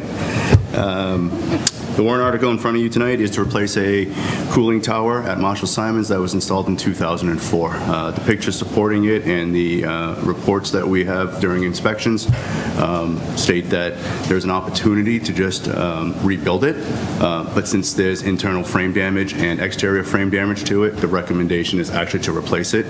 The cost difference is approximately $150,000, so $350,000 to rebuild it with no really warranty that we're going to get many years out of it, whereas a whole new replacement, there's an expectation that we will get many years out of it. You'll see that there's a short lifespan of 10 years. We do expect that it will last longer, but when it comes to warranty, the warranty is only a year on this, right? So after that, we are required to do maintenance on it, which is in our operating budget. But again, 20 years is an expectation, not warranted. Subcommittee. The subcommittee voted 5-0-0 in favor. One of the things we just want to make sure, is explained well in the subcommittee is that, well, it says Marshall Simons Plumbing, and that's because it comes from the capital under where it is in the capital, even though it is a cooling tower. So it's just one of those, that's where it is coming from. That's why it says plumbing, even though it's for Anything? Yes, sir. I'm not finding it, but when reading the report of analyzing the existing installation and the expected lifetime, I thought they said it would last 20 years. So I was kind of surprised the difference between the engineer's report on the cooling tower and the warrant article saying it was only 10 years. It says expected life, right? So, but again, there's no warranty on it, and I hope it lasts 20 years. There is an expectation that we will maintain it our best to get 20 years or more out of it. Unfortunately, we've seen that there is some really hard water in Burlington, and we've seen that equipment isn't made like it used to be. I'm sorry to use that phrase, but it's been true in most scenarios. Okay. Good. Anything else? Any other questions? Move to approve. Second. A motion and a second to approve the Marshall Simons Plumbing project for $605,000. Cheyenne? Yes. Chris Campbell? Yes. Doug, no, not me. Mike Hardy? Yep. John Eiler? Yes. Deb McCarthy? Yes. Frank Monaco? Yes. Steve Moran? Yes. Rob Newfeld? Yes. Paul Noonan? Yes. Ed Parsons? Yes. Rick Grasso? Yes. Roger Riggs? Yes. Chair votes yes, 1300. Article 3-24, BHS boiler room repairs, $685,960. Thank you, Mr. Chair. I just want to provide some context because this is obviously, we had a lot of high school conversation. We could have spent all of our capital number on the high school if we really wanted to. There were other capital needs that we did not ask the school committee to approve, or the school committee did not approve. The reason the boiler is still here and not something like the switchgear, and Bob can explain what all that stuff does, is these parts aren't readily available, so if we had a failure, and we've already had some failure, it's not something that we could turn around in a week. So really find that we're trying to be very judicious on what we replace or repair in the high school, because I think we all know we have to do something, and we don't want to invest hundreds of thousands of dollars and then not have that be something that we can carry forward. So the actual work, Bob, is not on the boilers, but on other things. Yeah, so just a quick little segue, and thanks to what Dr. Conti just mentioned, is that we have a lot of conversations about the high school boilers and the high school HVAC in general. Many of you, if not all of you, have been in the boiler room, and there's hundreds of parts and probably 50 different systems in there, right? So while you'll see an article that says boiler room repairs, please understand that this is not replacing the HVAC system, the ductwork, the units on the roof. This is 3 different components of the boiler system, or the boiler room systems. So it's a domestic hot water system, again, original to the building, that consists of 2 tanks. 1 tank has already been decommissioned. All 3 of these units would have been replaced as part of the high school renovation, because we are looking at a different path and exploring opportunities there. This is something that I'm concerned about. As Dr. Conti mentioned, we can't walk into a local plumbing store and pick these up, so the lead time is approximately 10 to 12 weeks. But the impact, if these systems were to fail, are large. The next one is the expansion tanks for the heat system. Again, it's a 2-part system. One is decommissioned. Right? And then the last part is air compressors that run our thermostats throughout the whole entire building. All 3 of these systems, again, like I said, would be replaced as part of the high school renovation, addition, any pathway we choose. But even if we were to look at, let's say, a new building, these 3 components could come out and be reused. Again, I'm not promising you what school they will go to, but I am saying that compressors are useful, domestic hot water systems are useful. So these are definitely something, like I said, that are a high value to us, but a high value if they were to fail, and they're already in a state of failure. Okay. Subcommittee? We voted 5-0 in favor. Questions? Sure, Roger. Not exactly a money question, but I was curious about the air compressors. You say they run the thermostats. Do they actually actuate the value, all of the valves in the heat exchangers? Correct. It's a pneumatic system that supplies 1/4-inch tubing throughout the whole entire building. You have a thermostat, and when the temperature is met, it actuates a valve that closes it, and air no longer continues down the path. So you have a return loop. So those air compressors run those thermostats. The way our systems work is that they would they would fail open, and the reason they fail open is because you don't want to freeze pipes. Right? So if we don't have the air compressors, the system just runs. I'm betting they don't design systems like that anymore. They don't design systems like that. I mean, if you want to talk about replacing it, I'd love to have a conversation, but that's not in front of you tonight. It's not in this one. Frank. So thank you, Mr. Chairman. I didn't study this a lot, and it's really painful to have to spend this kind of money on systems that we may very well, either through renovation or replacement of the building or whatever, but they would probably go away. For example, the compressed air control valves, I would assume those would be replaced in the right kind of renovation with an all-digital system, right? So You suggest that some, if not a lot of this, can be reused in other buildings. How would that work? As part of the renovations, the domestic hot water system, this would be the direct replacement for it. So this is not something that... So for the hot water, yes. Yes, for the expansion tanks, they would stay. And there's 2 compressors that are in question right here. Yeah. They would go to a machine shop, right? So we have a maintenance shop. That is a bare minimum if they weren't used already in an existing part of the boiler room. Can you just roughly, and I think we have to do this because we've got ourselves in a box. Even if MSBA comes through, you still got to run these buildings, another 2 years, so. 7 years. 7 years. Great. So we're in a box. We might have to replace these again, Frank. Frank, there's a breakdown in the backup. If you're asking about the air compressors, approximately $120,000. The expansion tanks, approximately $80,000, and the domestic hot water system, approximately $350,000. So that's the big piece of it. Yep.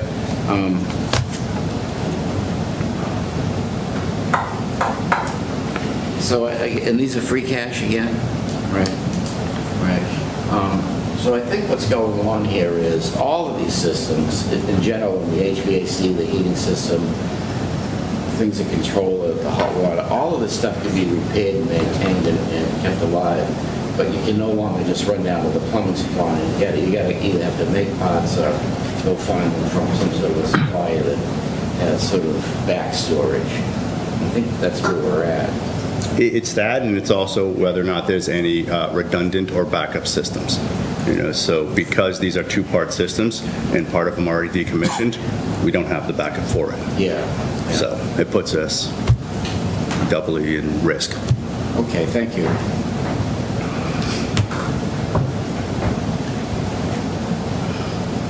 Motion to heat the high school? What is it? Motion to heat the high school? Second. I have a couple questions. Oh, I'm sorry, I can't see your hand. There's a reflection. I'm sorry, I see it. Go ahead, Mike. Yeah. Right, thank you. Yeah, Bob, so I'm glad you kind of gave the overview. I was wondering with this repair what the scope of it was with regards to, I guess, what we call kind of the general problems with the boilers. And it sounds like what you're saying is that this is kind of a small piece of the overall boiler system? That is factual, yes. Small piece. Like 10%, 20%?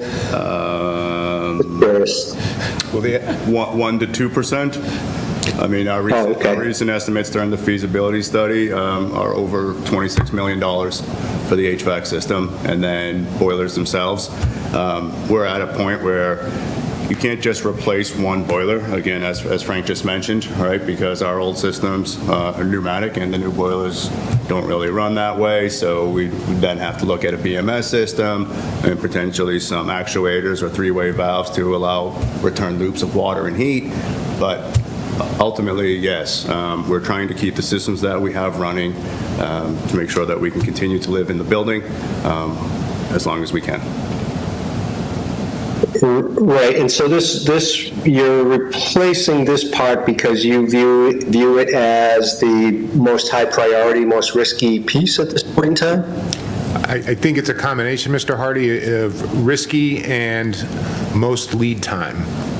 So the electric service to the building, we did not include on the warrant. And if that fails, Bob thought that he could get the parts more quickly. So again, a 12-week lead time to have 3 months, depending on when it occurred, that would be catastrophic from, again, my perspective. So, so I think that's where it is. And then if we get into the big numbers, then as we've all talked about ad nauseum, if that triggers the 30% rule, then we're off to the races with bringing the building up to code. So, again, I think this was very expensive, yes, but I also think a judicious choice of what to do next for the building. And as Bob mentioned, I just want to stress these are systems that have redundancy, but the redundancy no longer exists. Yeah, something was decommissioned. Is that redundancy being fixed, or we're just going with a single solution fix here? So right now, because each of the 3 units have 2 parts to them, and parts are decommissioned on each of the 3, we would replace like for like, so we would go for a 2-part system. So you would have the domestic hot water system that has 2 tanks, you would have expansion tanks that have 2, and then same with the compressors. Okay. And if you had to, would you be able to replace the whole system in piece by piece like this, if you just keep rolling in projects?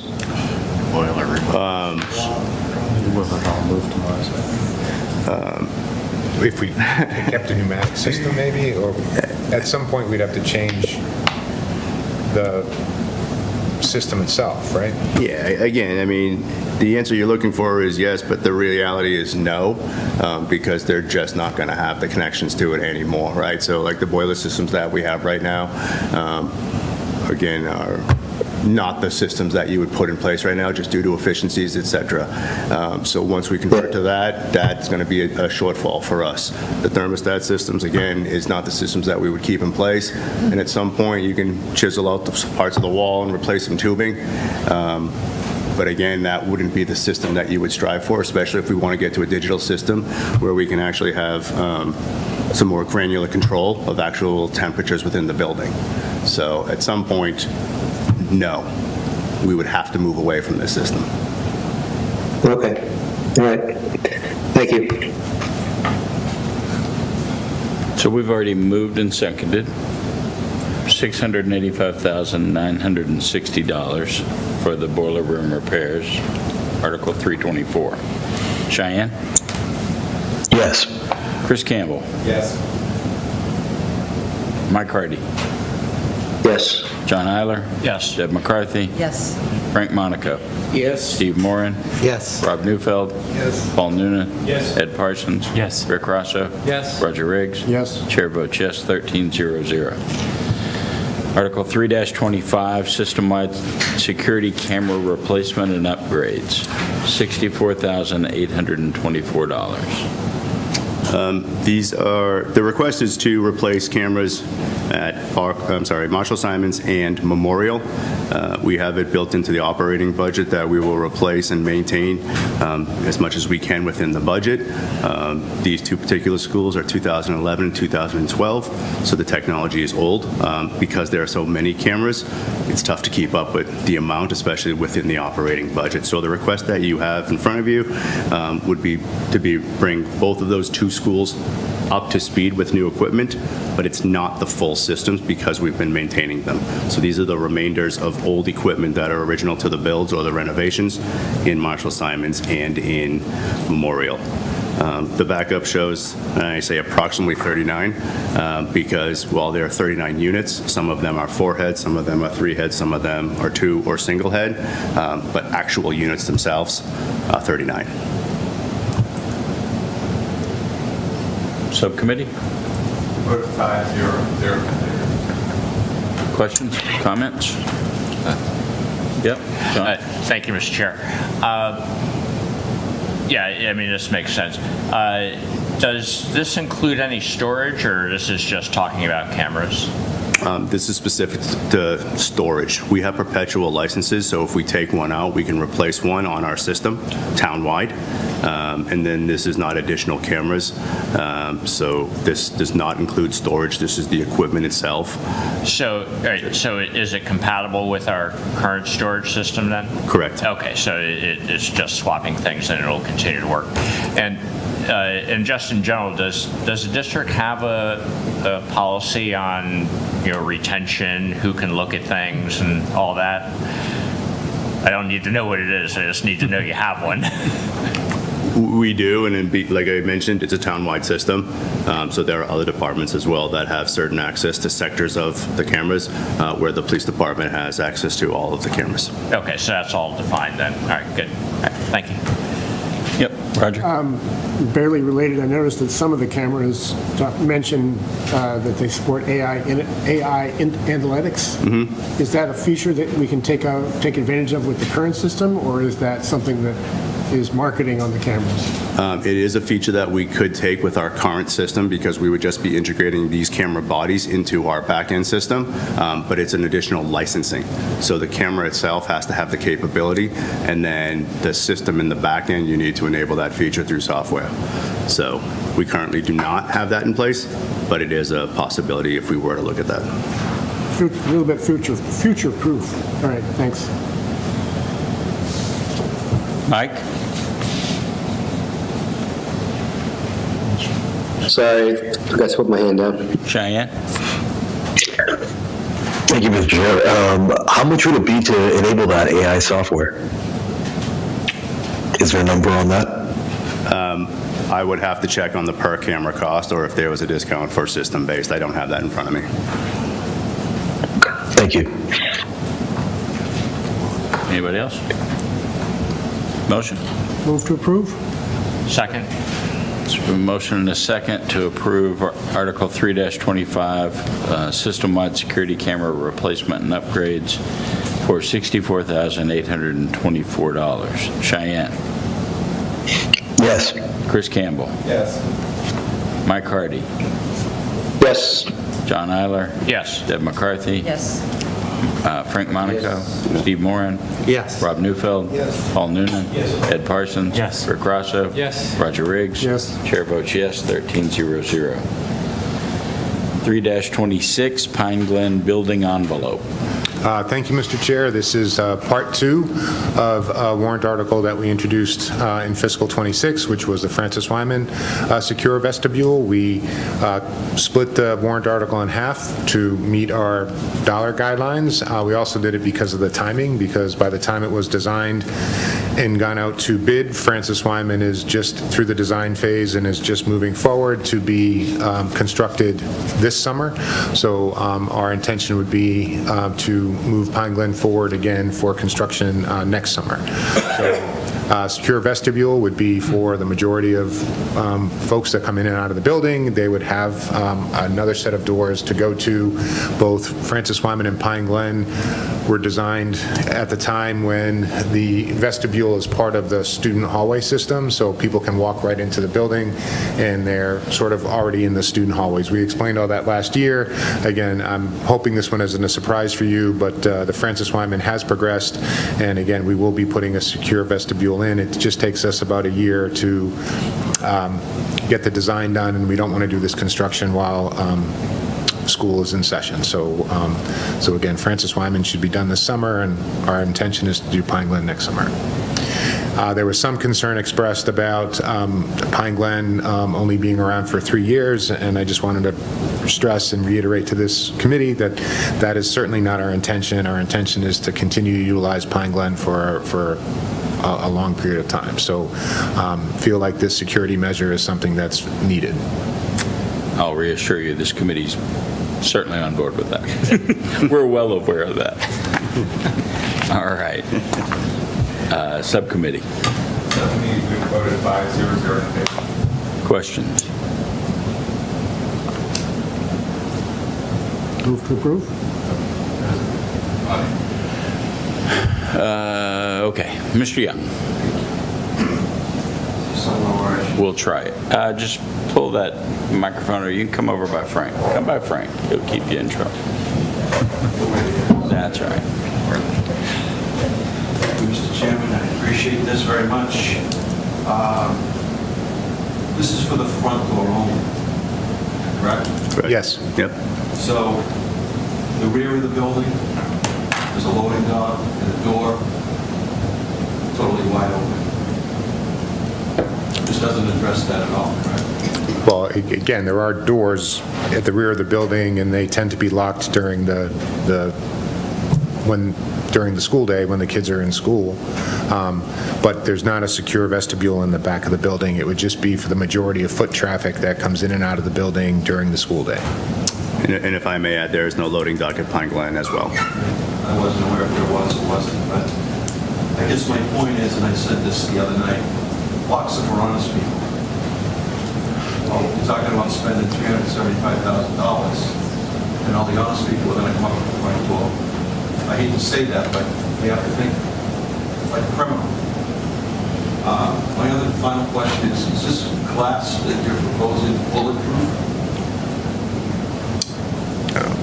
Yeah, I can answer that. So the glass that we are proposing has a bullet resistance rating. I can't share what the rating is with you, but it is bullet resistant to some capacity of cartridge. Some, no. Correct. Yeah. Because I won't get into specifics, but we all sitting here know something happened down in Connecticut, and someone made an entry through the front. So they may not go through that front. If you're a bad person, you're going to look for another place. And I don't want to get too specific, but that's what I would want someone to think about. You know, it might be nice to have access. It was built in the 60s, yes, but I just think we have to start looking at all these items and say, you know, maybe we need to take a real second, third, fourth look at it and not just say, well, Yeah. that would be nice to have, so. I'd say a couple of things. I'd say that I think we try to keep up with standards. I think that we work closely with Captain Hannafin, who is... Deputy Chief. Oh, sorry. Deputy Chief Hannafin, who is really active in the school safety world. He traveled quite a bit. He's been to quite a few conferences. I believe he's taught at conferences.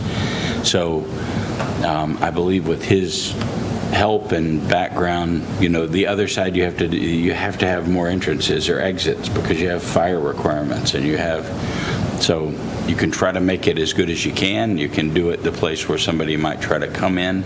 That's as far as I want to go, but you're not going to make it perfect, but you got to do something. And that's as far, I mean, I don't want to debate. This is a town meeting debate, yeah. Sure, but it would be nice if Mr. Hannafin would write a letter and say something based on what was said. He'll Very robust debate in town. You may well, you can lead it. I assume Captain Hannafin will be there because, or Deputy Chief Hannafin, because he's a town meeting member. Thank you very much. You're welcome. And as I understand it, I mean, the security systems and the policies are regularly reviewed, and the hardware and software is updated. So Yeah, and again, I think... live and active element of the school safety. And Mr. Chair, again, not to belabor this, but in terms of giving it thought, I think student safety is probably one of the things we give the most thought to. So I think we have considered this, and all the other buildings have secure vestibules, and really trying to bring our last two buildings up to some measure of an entrance that looks like the other buildings. Sure. All right. Second. We have a motion and a second for $347,325 for Article 3-26, Pine Glen Building Envelope. All those in, Cheyenne. Big try. Good try. Yes. Chris Campbell. Yes. Mike Hardy. Yes. John Eiler. Yes. Deb McCarthy. Yes. Frank Monaco. Yes. Steve Moran. Yes. Rob Neufeld. Yes. Paul Noonan. Yes. Ed Parsons. Yes. Rick Rosso. Yes. Roger Riggs. Yes. Chair votes yes, 1300. 3-27, system-wide vehicle replacement, $82,933. This is to replace a box truck that is used daily for deliveries in between 6 schools. On occasion, it does get used to deliver town-wide equipment as well. The vehicle we're replacing is from 2012 and has 55,000 miles on it. The vehicle is maintained. The current one at the town's highway department. The new one will be maintained, again, within the town's highway department. The recommendation from the manager of the highway department is that this vehicle is replaced, and the reason it is the frame rot. It was just barely able to pass inspection this year, but there's strong concern that it will not pass inspection for next year. Subcommittee? Subcommittee, we voted 5-0 in favor. Deb? I apologize, I didn't ask this question during the subcommittee meeting. Is there anything with the new vehicles that they can coatings and things like that that are going to help to mitigate the rot issues? So it's actually funny you say that, but approximately in the early 2010s through 2016s, you'll see a lot of manufacturers actually have frame rot. You'll see it in Chevy trucks, Ford trucks, and whatnot. So there's actually been a big push for the manufacturers to not have that be the same exact problems. So there is some factory coatings that are applied. There's some new technologies, within the steels themselves. Anything that's steel is never going to be rot and rust free. But again, these companies want to have that reliability. So yes, we did talk about this with the manager from the highway department of adding potentially an undercoating as well. That's not in the quote, but that's something that we're going to talk about in future conversations. I believe the town is, I think they just kind of automatically do that now. I'm not sure, but yeah, that would be good. Yep. And also it'd be good if you're using the underwash regularly. Which we will be, yeah. We do now. Yeah, I assume, but I want to say it because... Yeah, I mean, if I can just take the moment, obviously the highway department, as well as other departments, DPW and recreation, but the highway department has been incredible, working with our vehicles because they do the maintenance. We're on their maintenance plan. They reach out to us to make sure we're scheduling oil changes, make sure we're scheduling any inspections, any recalls. So just a big help. Yeah, so excellent. Any other questions, comments? Roger. Sort of regards to that, the fueling of the school department vehicles, is it also done using the pumps? Correct, yes. And the annex? Okay. Yes. And I understand the latest system, when they upgraded it, electronically records information from every vehicle, mileage and hours and stuff? And user. And use? Yes. Okay. Does anybody make a hybrid or electric vehicle in this size and shape? Because with gas prices, I'm thinking, what can we do? I don't know if anyone does. I know that in particular when it comes to the T350 style Transit that is in question. This is a chassis style frame, and it's not particularly popular in a electric and or hybrid style. There are options to get them in different body styles, but once you get into the chassis style, there's less options and less availability. We did purchase 2 other vehicles recently, not related to this Warren article, that took us about a year plus to procure. Same with these, right? Once you put these orders in, they basically assign a chassis number, and you're kind of at the mercy. That being said, once you get to an electric style as well too, the numbers really just aren't there, but I don't want to say that they're not available. All right, just something to keep in mind. Thanks. Motion. So moved. Second? Motion and a second for 3-27 system-wide vehicle replacement for $82,933. Cheyenne. Yes. Chris Campbell. Yes. Mike Hardy. Yes. John Eiler. Yes. Deb McCarthy. Yes. Frank Monaco. Yes. Steve Moran. Yes. Rob Newfeld. Yes. Ed Parsons. Yes. Rick Rossa. Yes. Roger Riggs. Yes. Chair votes yes. 12. Oh, I'm sorry. Paul Noonan. Yes. Sorry, Paul. That's okay. 1300. 3-28 system-wide staff and computer science PC replacement. This was touched briefly in an earlier conversation. I don't want to use the word pilots, but I mentioned that we also have PCs or Windows-based computers. There's approximately 90 that would go towards staff. Some will say, didn't you just buy staff MacBooks? And the answer is yes. Staff MacBooks went to administration and teachers, but there is other staff as well. Clerical, cafeteria, custodial, et cetera. It's all in the backup. So it would be replacing those. Those computers are not on the same 5-year rotation as the teachers, but they're just as important that we replace them. There is also 125 cart replacement, so it's not 125 full carts, it's 125 computers that make up the carts that go into the labs at the high school and in the library as well too. So you'll see that there's additional peripherals such as monitors and printers. All of these are built into our operating budget, but sometimes the volume catches up to us where we can't replace them as needed. That being said, we do have a kind of maintenance contract on the printers. We do replace and maintain laptops and peripherals and so forth within our operating budget. But again, just the economy of scale of this is where we're asking for the help to kickstart this program. What's the dollar value on this? I have two different numbers. $329,215.10. That's what's in the warrant. Okay, I had 329,244 somewhere else. All right, so the warrant is correct. That's what I wanted to make sure. All right. Chris. Subcommittee voted 5-0 in favor. Excellent. Questions? Roger? So I understand generally trying to replace PCs to avoid failures. My experience is that monitors last practically forever, and they have far lower downtime when you have to replace a monitor. So I'm kind of curious why the monitor replacements. For more efficiency for the user. I mean, if you're working on an 18 or a 19-inch monitor right now, moving to 224s, working on spreadsheets, or whatever your particular job persistent, then that is something that we're looking to move to. All right. So this is not a level service request. This is upgrades. Similarly, requests for the dual monitor mounting stands. Do people have dual monitors today? Very few. But yes, there are some within the school system. So these are upgrades? If somebody has a newer system, then we would not be replacing that. So this is not a full one-to-one replacement, but this is really to look into main offices or administrative people that do not have that, who are actively seeking it. Yes, we would put them in a two-monitor system.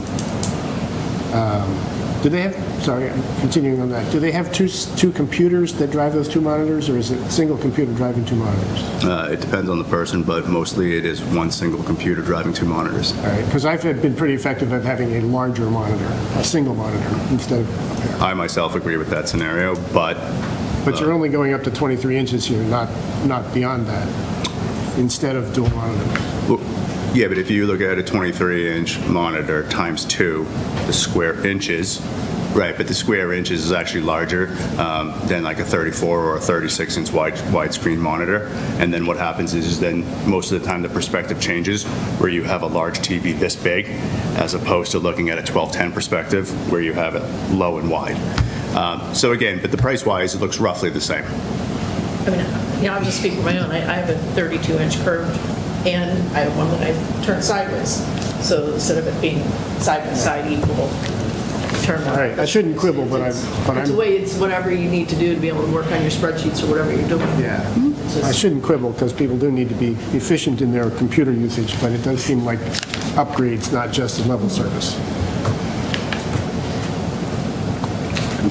Deb? I have a question about the warranty.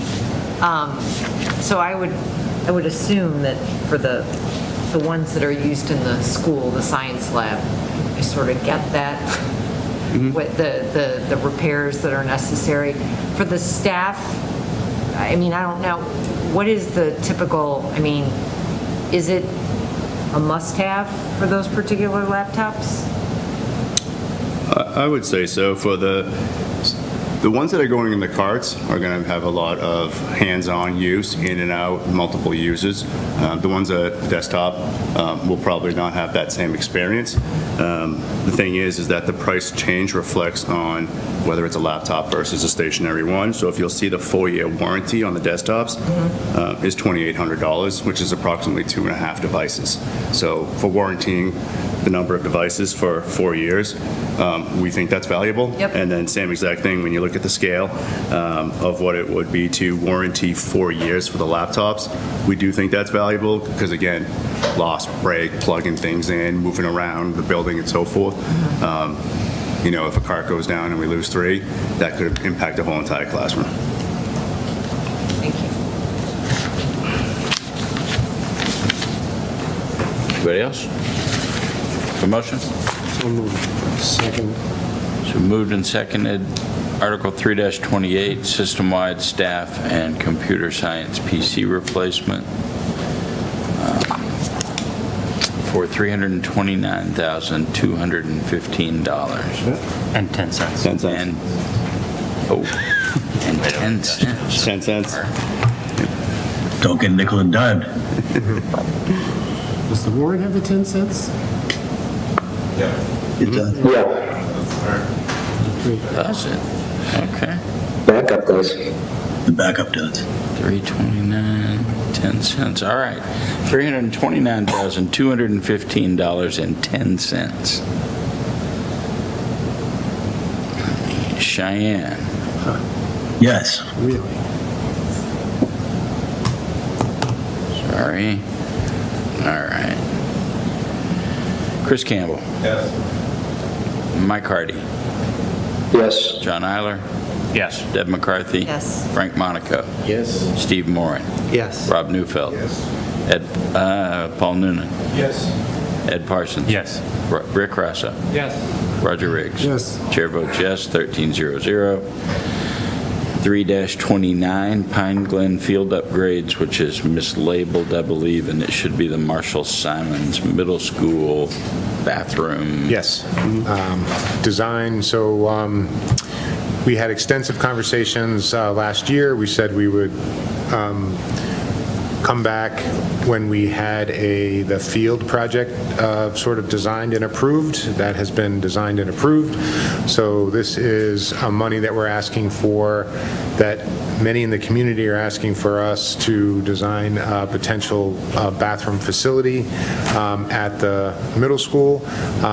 This work is for potentially placement and, again, design of a self-contained bathroom, as well as looking at potentially having a community bathroom in the locker room area of the middle school that is currently not renovated. So I think we're just trying to have a plan for a usable bathroom on that site, and this is the funding to create a design that we would then come back to you with to say this is what the potential choices are, and we would sort of go from there. So this is a commitment that we made for people who want to have a bathroom facility, and we postponed it, we tabled it last year, and so again, this shouldn't be a surprise that we're coming back and asking for this in a warrant article this year. Subcommittee. Subcommittee voted 4-1-0 in favor.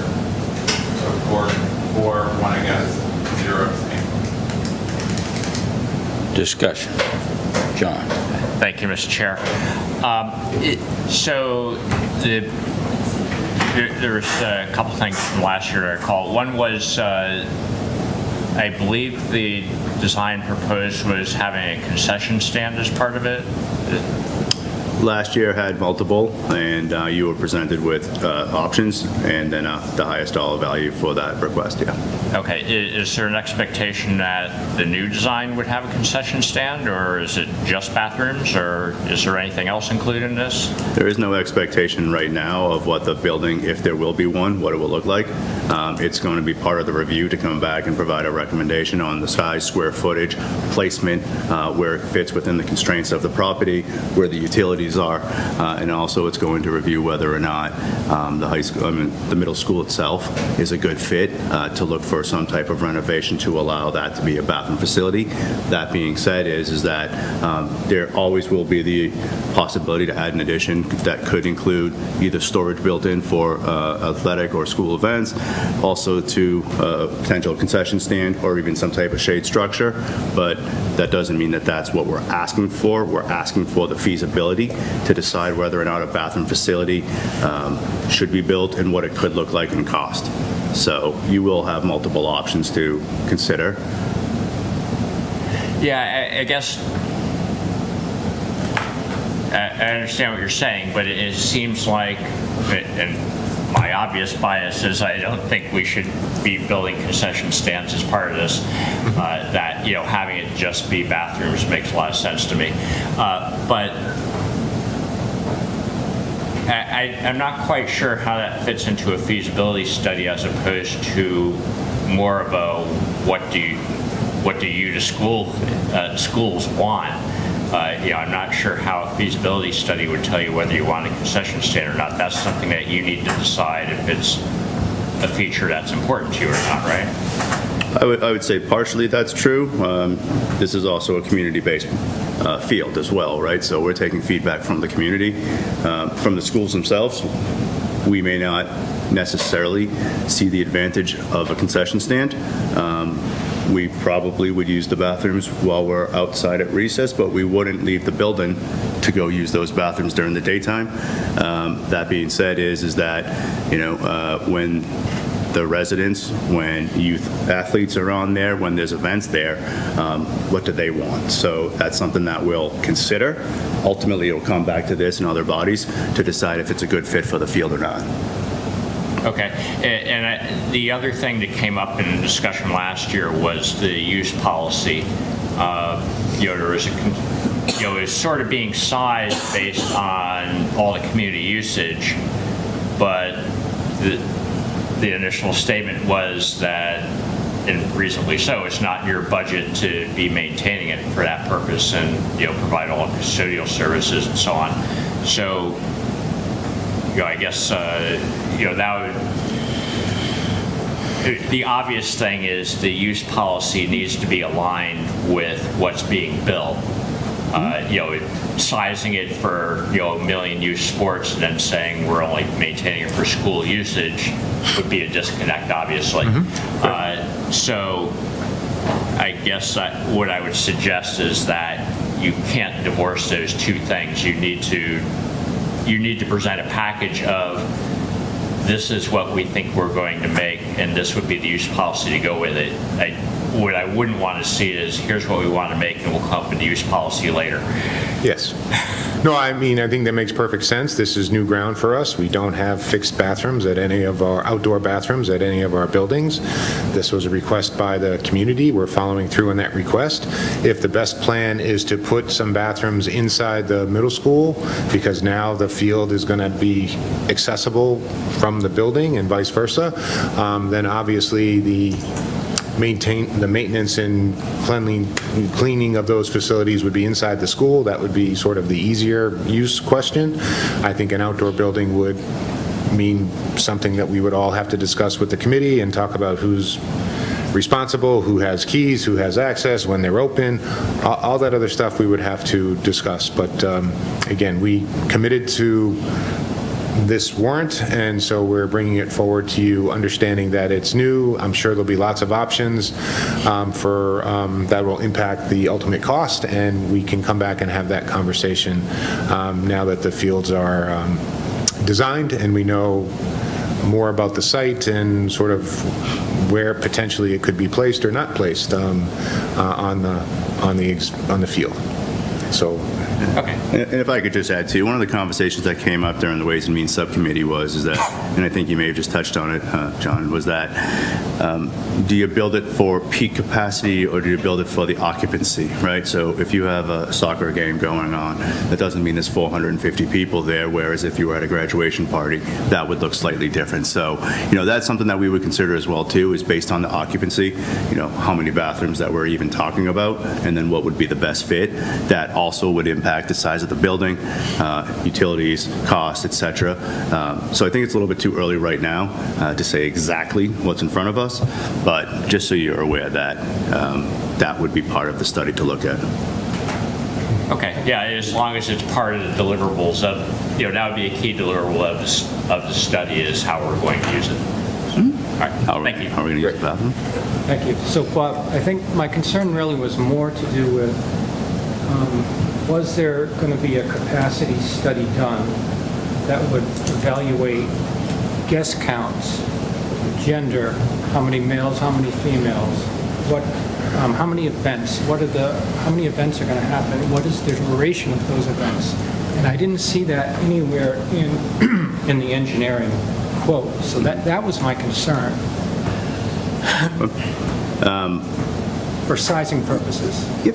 Because how do we know whether, I know they're going to propose a small, a medium, and a large, but without that information, how do we know we're not going to either overbuild or oversize or undersize? again, based on occupancy of the field. So this is a conversation that we had at Ways and Means, so I'm glad you brought this up. Again, a typical soccer field has only so many uses on it, and that's what it would be based on, right? And because these are soccer field hockey, lacrosse, this isn't a college level football stadium in the southern part of the country. So again, the capacity looks different than what it does here.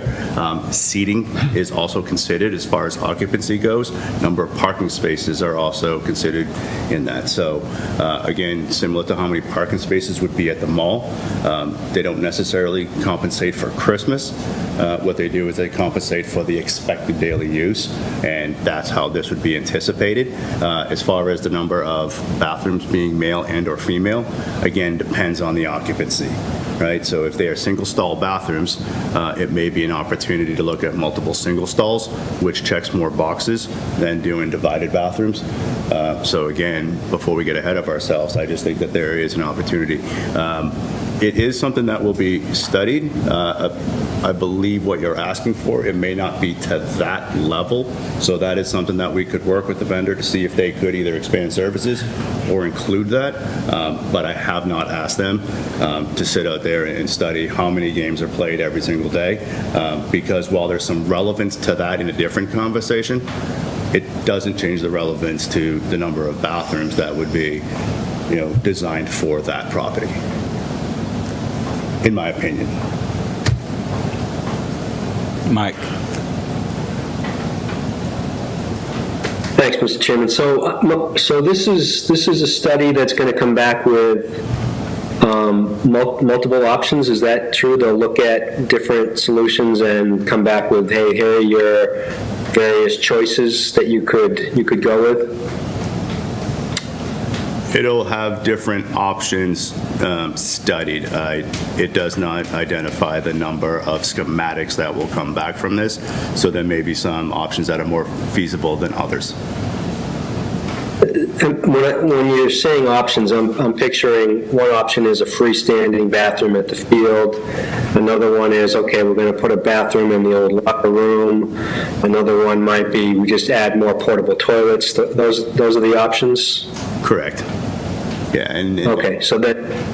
Sorry, I was just going to say, based on some occupancy reports, you may not have a small, you may not have a large, or that whole comment that I just said could be the complete opposite once we get that data back, right? So it may kind of pigeonhole us into one or two choices, or maybe even one, based on the expected use. So again, it'll be looked at, but I just can't tell you the exact number of schematic designs that will come out of it. And somebody mentioned that there was feedback from the community on this. How is that feedback being collected? What's the forum for that? Mostly verbal. Just people at school committee meetings, or how does it happen? I myself have a child that plays sports. So I spend time at this and other fields, and I think the biggest complaint that I hear is the lack of bathrooms. Now, I am not the sole proponent of why this is in front of you tonight, but it has been brought up to other people on my team, other people within the school committee, and definitely it's a big conversation for residents who attend these facilities. It goes back a long way. I mean, like I said, even when I was coaching popcorn and cheer, we didn't have bathrooms at all. I mean, it's not, so we graduated a little bit to the porta potties over the years, but it is a community, used by the community, and it is something that we consistently hear complaints about, that people would like a bathroom, when they're using the fields. But I mean, if you're looking at trying to do it in a way easy to scale and shrink, I would think just adding and subtracting portable units would work, and probably less expensive, but I guess there are other considerations. It is agreeable that adding portable units is the cheaper option. It's the least desirable when you are on the field. It doesn't provide any running water, and there's no changing capabilities there. So again, when you look at some of the residents that are there and the wants that are asked for, this would be looking to address that. Again, this will all come back to this and other committees as well, too. So really, this is just the beginning of the conversation, and then we have to have a bigger conversation of if we can adopt this or not. So. Okay, thank you. I have a couple of concerns. One of them is that we're going to spend $64,000 and then come up with a plan that you're not going to get past town meeting. And this is my opportunity this meeting. I've said it each week. Burlington doesn't pay high enough taxes to get what Concord has. Towns that pay under $9 per thousand in their property taxes don't necessarily get nice bathrooms at their fields. This is a very tough call. My other concern is I'm afraid we're going to have this thing and it's being sold as for the community, and you guys are going to say, we can't open that until 10 o'clock every night. People are playing there. That's what we sold the athletic thing on. We have kids on that field with parents there every night till 10 o'clock. Who's going to close it? Who's going to clean it? Which I think it's critical, and I fear at the end it's going to come back and the answer is going to be, well, we can't open it for all those activities. It's a school building. And so that's a real fear, that we're going to go through all that and then town meeting's going to say, no. I know there are people that are really in favor of it. So I would very much encourage the feasibility study to look as hard as they can at something lower cost and something even within the building and figure out how does that work, and electronic locks that can be turned, Roger, I'm sorry, Deb. Yeah, can you just remind me, and maybe it's because I've never really looked, does the football field have anything other than porta potties for the public? For the public, no, they're inside the locker room itself. There are 2 toilets inside the locker room. But that's just for the athletes and staff, right? Or During matches, we don't allow the public into the locker rooms, correct? Okay. Yes. 2 things. Recreation is going to do a new design of Simon's Park, and one of the things on their list is a potential for self-cleaning bathroom. Keep that in mind. Either somebody's already designing something like that or not. I'm also concerned that we'll spend $64,000 and then we'll get some plan that isn't really acceptable. So I'm kind of wondering what the check-in process is during that design work that is going to keep the people working on options on a good, smooth track and has some potential to say, wait a minute, you've done enough. We can stop now before you spend all the money. How's that usually work? Is that just whoever the contracted designer is working with Bob or who? The answer is yes, it's me in this scenario, but I think the track on this scenario doesn't involve porta potties, right? So I think the expectation would be is that we would get a study, a report, and a schematic out of this, or multiple options for us to then come back for it. I think obviously if it was the town and/or this body's decision or town meeting's decision to say continue to invest in porta potties, then this isn't the right path, right? But the expectation from this would be an avenue to present to you all that either renovates the locker room and/or provides a building to be built with bathrooms. Ed? Thank you, Mr. Chair. How does this bathroom facility relate to your core educational strategy? Not very highly. Okay. So we had a somewhat robust discussion when there was $1.65 million on the table as a proposed article last last year, and I can argue all night long, and I won't, why this is just going to be an expensive boondoggle that isn't going to satisfy the need any better than a $300 a month porta potty. But, 6 months ago, I was pounding the pavement trying to relate to residents why we had $330 million worth of needs that were essential to education. And so, in light of that, I just don't know why, I'm sorry, I don't know why you want the aggravation. I think the leadership play for me would be, if I'm in charge of education and people are complaining about a bathroom, to just say, no, this is not what I'm responsible for. So I don't think it's a hard decision for me. I don't even want to go down this road. And again, Dr. Parsons, I'm not sure I'm going to argue any of your points. I think it sort of crosses into our area because it's on a school property. So that's sort of, I would say, my dog in this fight is just that. We made a commitment to look at it. We do field lots of complaints, both about the field facilities themselves, which we've addressed, and about the facilities that exist for human use.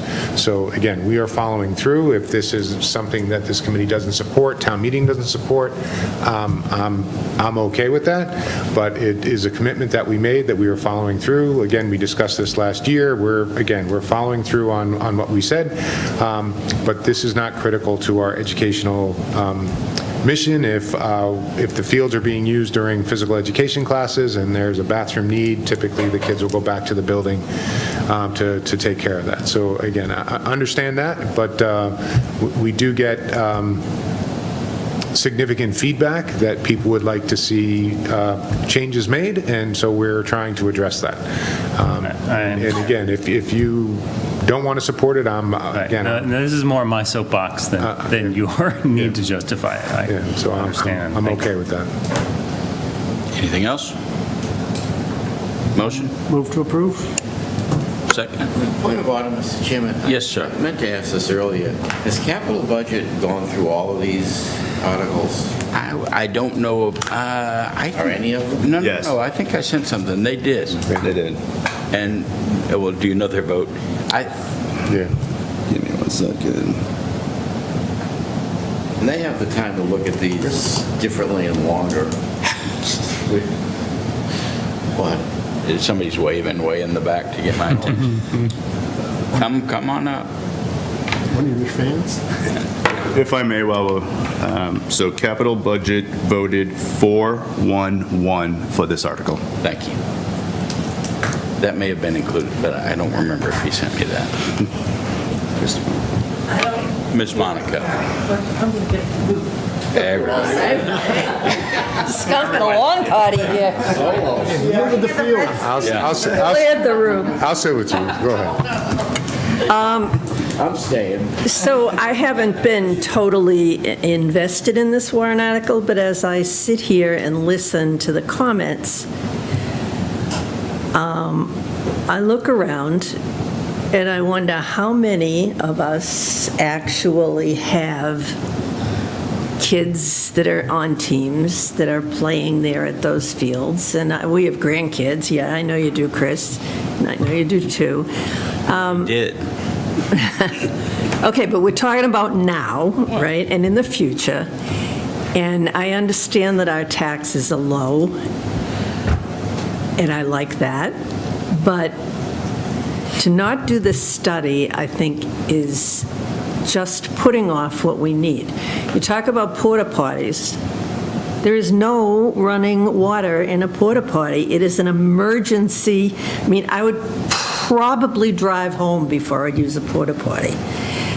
It isn't, like, to me, it's a gross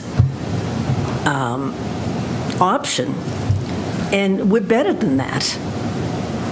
What we want to do is look, have a study done, what's available. Can we have something in the building where we can maybe just add to it and people could use it? And there are all kinds of things that we could do, but we don't know what they are yet because we haven't done the study. And this is a community that I think we all care about, you know? We all care about the kids and the mothers and the fathers and the grandparents that go to a soccer game. And to be the town of Burlington and say, well, you can go use a porta potty, I mean, to me, that's not acceptable. So I just wanted to give you my 2 cents. I think we should move forward with this. I think it's the right thing to do. It's a study. It gives us options. And then later on, we can decide what to do with the options. But I couldn't sit there and not say that. I think we are better than a community that has a bunch of porta potties. Anybody else? Now, I think we had a motion and a second, right? Yeah, I broke my model. I wanted the capital budget numbers. Mike's hand is up, so I don't know if he's got a question. Mike, do you have a question, or is your hand still up? I'll comment when Mike's up.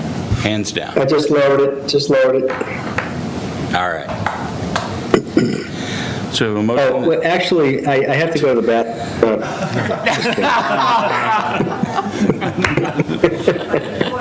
It was inspiration. There, Mike.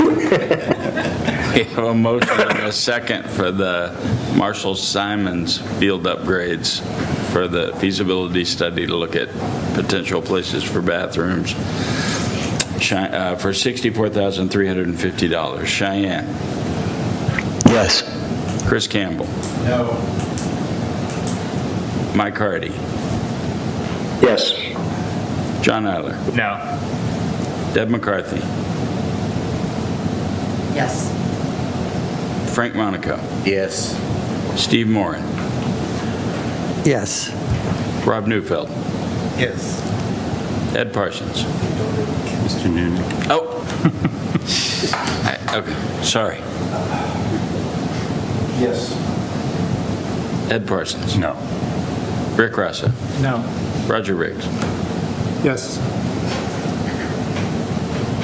Chair votes no, 850, passes. We move to 3-30, Facilities Master Plan for $96,800. Mr. Chair, I hope this one's very quick. The school committee has commissioned a study in 2007, 2017. Was the last one. We use that to inform our 10-year capital plan, now our 20-year capital plan. Many of the warrants you're seeing here are informed by that study. That's when firms come out, they look at the condition in the systems, the mechanical, electrical, and plumbing, MEP, a new acronym in all of our buildings. And they provide a detailed report that I would say Bob uses very closely. It does give us some predictability, and it is something, again, that we have been utilizing for the last 20 years. At the subcommittee meeting, I sort of said that I would, if we didn't have this as a warrant article, I would hope that you would all question why. So this really helps us provide better information and more accurate information moving forward on the buildings. Fox Hill will be included, but obviously from 10,000 feet, because we're looking to do that. We're still going to have kids in the building for 2 years, so it would be 2 years worth of looking, not in depth, obviously, and a lot of the sort of feasibility work at the high school has already been done as part of the feasibility project, but we would look obviously to enhance any information that we have there and address any upgrades that we're making if the warrant article passes. So, but it would give us a good look at all of our schools. So I think this is an important subcommittee study. Committee voted by 0-0 in favor. Questions, comments?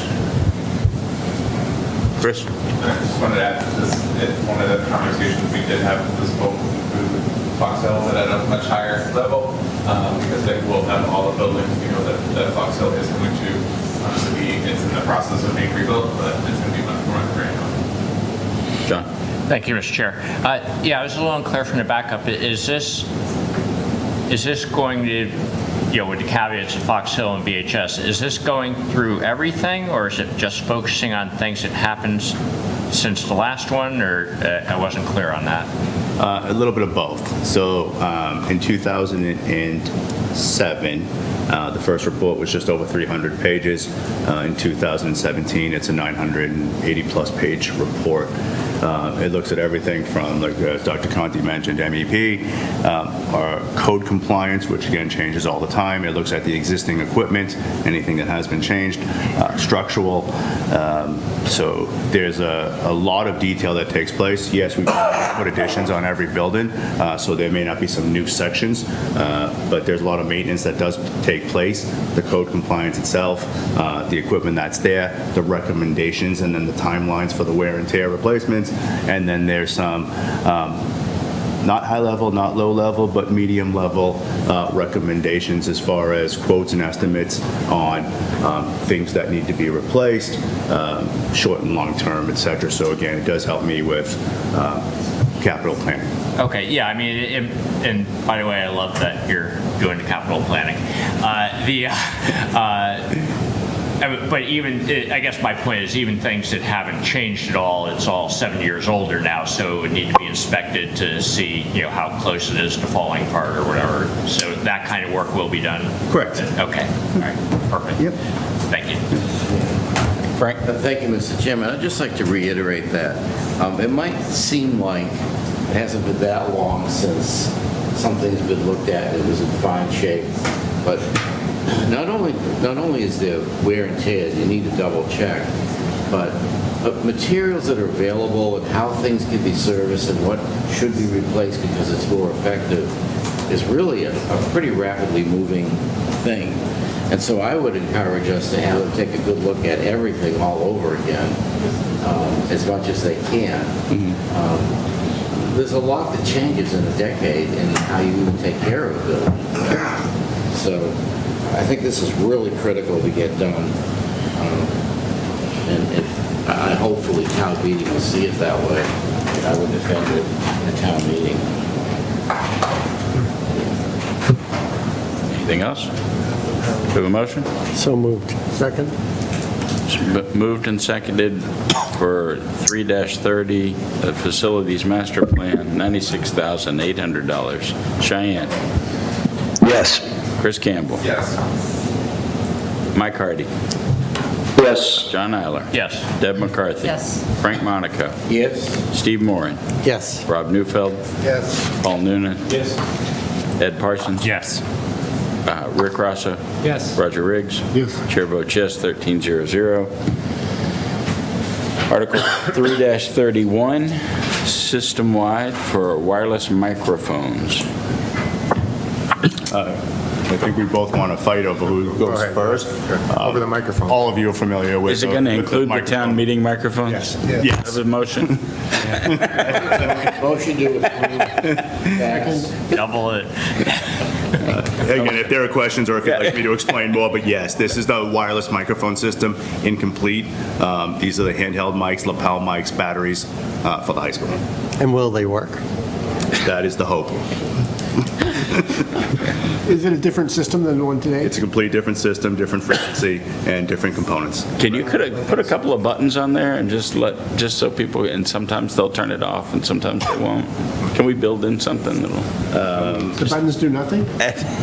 add to the length of town I meeting? believe these ones may be more user-friendly than the current ones. Thank you. Subcommittee, Definitely 5002. questions? Any cheering? Yes. We have a motion? So moved. Second. We have a motion and a second for Article 3-31, wireless microphones, $59,818. Cheyenne? Yes. Chris Campbell? Yes. Mike Hardy? Yes. John Eiler? Yes. Deb McCarthy? Yes. Frank Monaco? Yes. Steve Moran? Yes. Rob Neufeld? Yes. Paul Noonan? Ed Parsons? Yes. Rick Rosso? Yes. Roger Riggs? Yes. Chair votes yes, 1300. Can we have them for Monday night? Yeah. No. Article 18, the school community custodial services. $74,783. This is an article that you've seen in prior years. This is really a town-wide request that the schools become the steward of. And the reason this is in front of you is because when the schools are not open, then we would use this account to pay for custodians to come in and open the building.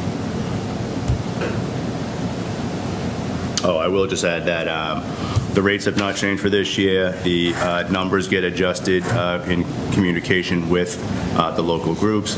This does not cover all of the hours requested. At the subcommittee meeting, it was asked if there were new groups, how would they be introduced to this concept? And that could either be through the school committee and or the select board.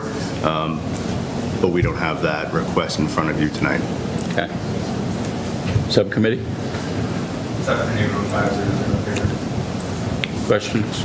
No, it was 4-1. 4-1. Sorry. No, on the community custodial. Custodial. Sorry. Questions, comments? Roger. Just a comment. This would be a perfect place to charge the community for maintaining the bathrooms that might be installed at the middle school. That's a potential conversation, yes. Rick. Yeah, so I was a no vote, and I just wanted to take the opportunity to explain why. So first of all, I know this program has been going on for years, and I fully support the participating organizations that take advantage of this warrant article. In fact, my family, I've been in town for 35 years, and my family has participated in many of these organizations. I also fully support the use of the school facilities by these organizations. What I don't support is the schools and the town, through taxpayer dollars, subsidizing, having to subsidize the custodial rates, the fees. I don't support that because, first of all, the school has no control over these organizations. They have no control over their finances or over their operations. And I feel like the taxpayers are paying for something that is, in substance, a charitable contribution to a nonprofit organization where the taxpayers have no real say in that donation, if you will. So I just don't think it's right, and that's the reason I voted. Anybody else? Motion to approve? Second? A motion and a second for Article 18, school community custodial services for $74,783. Cheyenne? The light's on your phone. Yes. Chris Campbell? Yes. Mike Hardy? Yes. John Eiler? Yes. Deb McCarthy? Yes. Frank Monaco? Yes. Steve Moran? Yes. Rob Neufeld? Yes. Paul Noonan? Yes. Ed Parsons? Yes. Rick Rosso? No. Roger Riggs? Yes. Chair votes yes, 12-1-0. Excellent. Thank you, schools. Thank you all very much. Thank you. Thank you. I believe that we have minutes for 4-8. Good night, guys. Thank you all. Thanks. Microphones.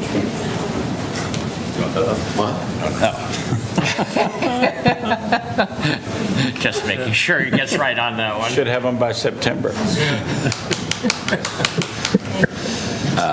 So minutes, 4/8/26, I got a couple of edits back, and otherwise I think it looked good. I made the changes that were recommended. Do I have a motion? Motion to approve the minutes. Second? Second. Thank you.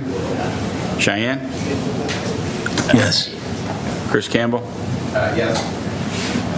Mike Hardy? You were here. Yes. John Eiler? Yes. Deb McCarthy? Yes. Frank Monaco? There's the previous one. Frank told me they look good. Steve Moran? Yes. Rob Neufeld? Yes. Paul Noonan? Ed Parsons? Yes. Rick Rosso? Yes. Roger Riggs? Yes. Chair votes yes, 11-0-1. And I've been promised the minutes for 4:15 and 4:29 quickly. She's getting her way, making her way through them. That's all we have, I believe. So town meeting starts Monday. Otherwise, we've made it through the budget, and appreciate all your hard work this budget season. Feels like it's been a long one, and we'll see what happens. Good times. So moved. Boom. Second.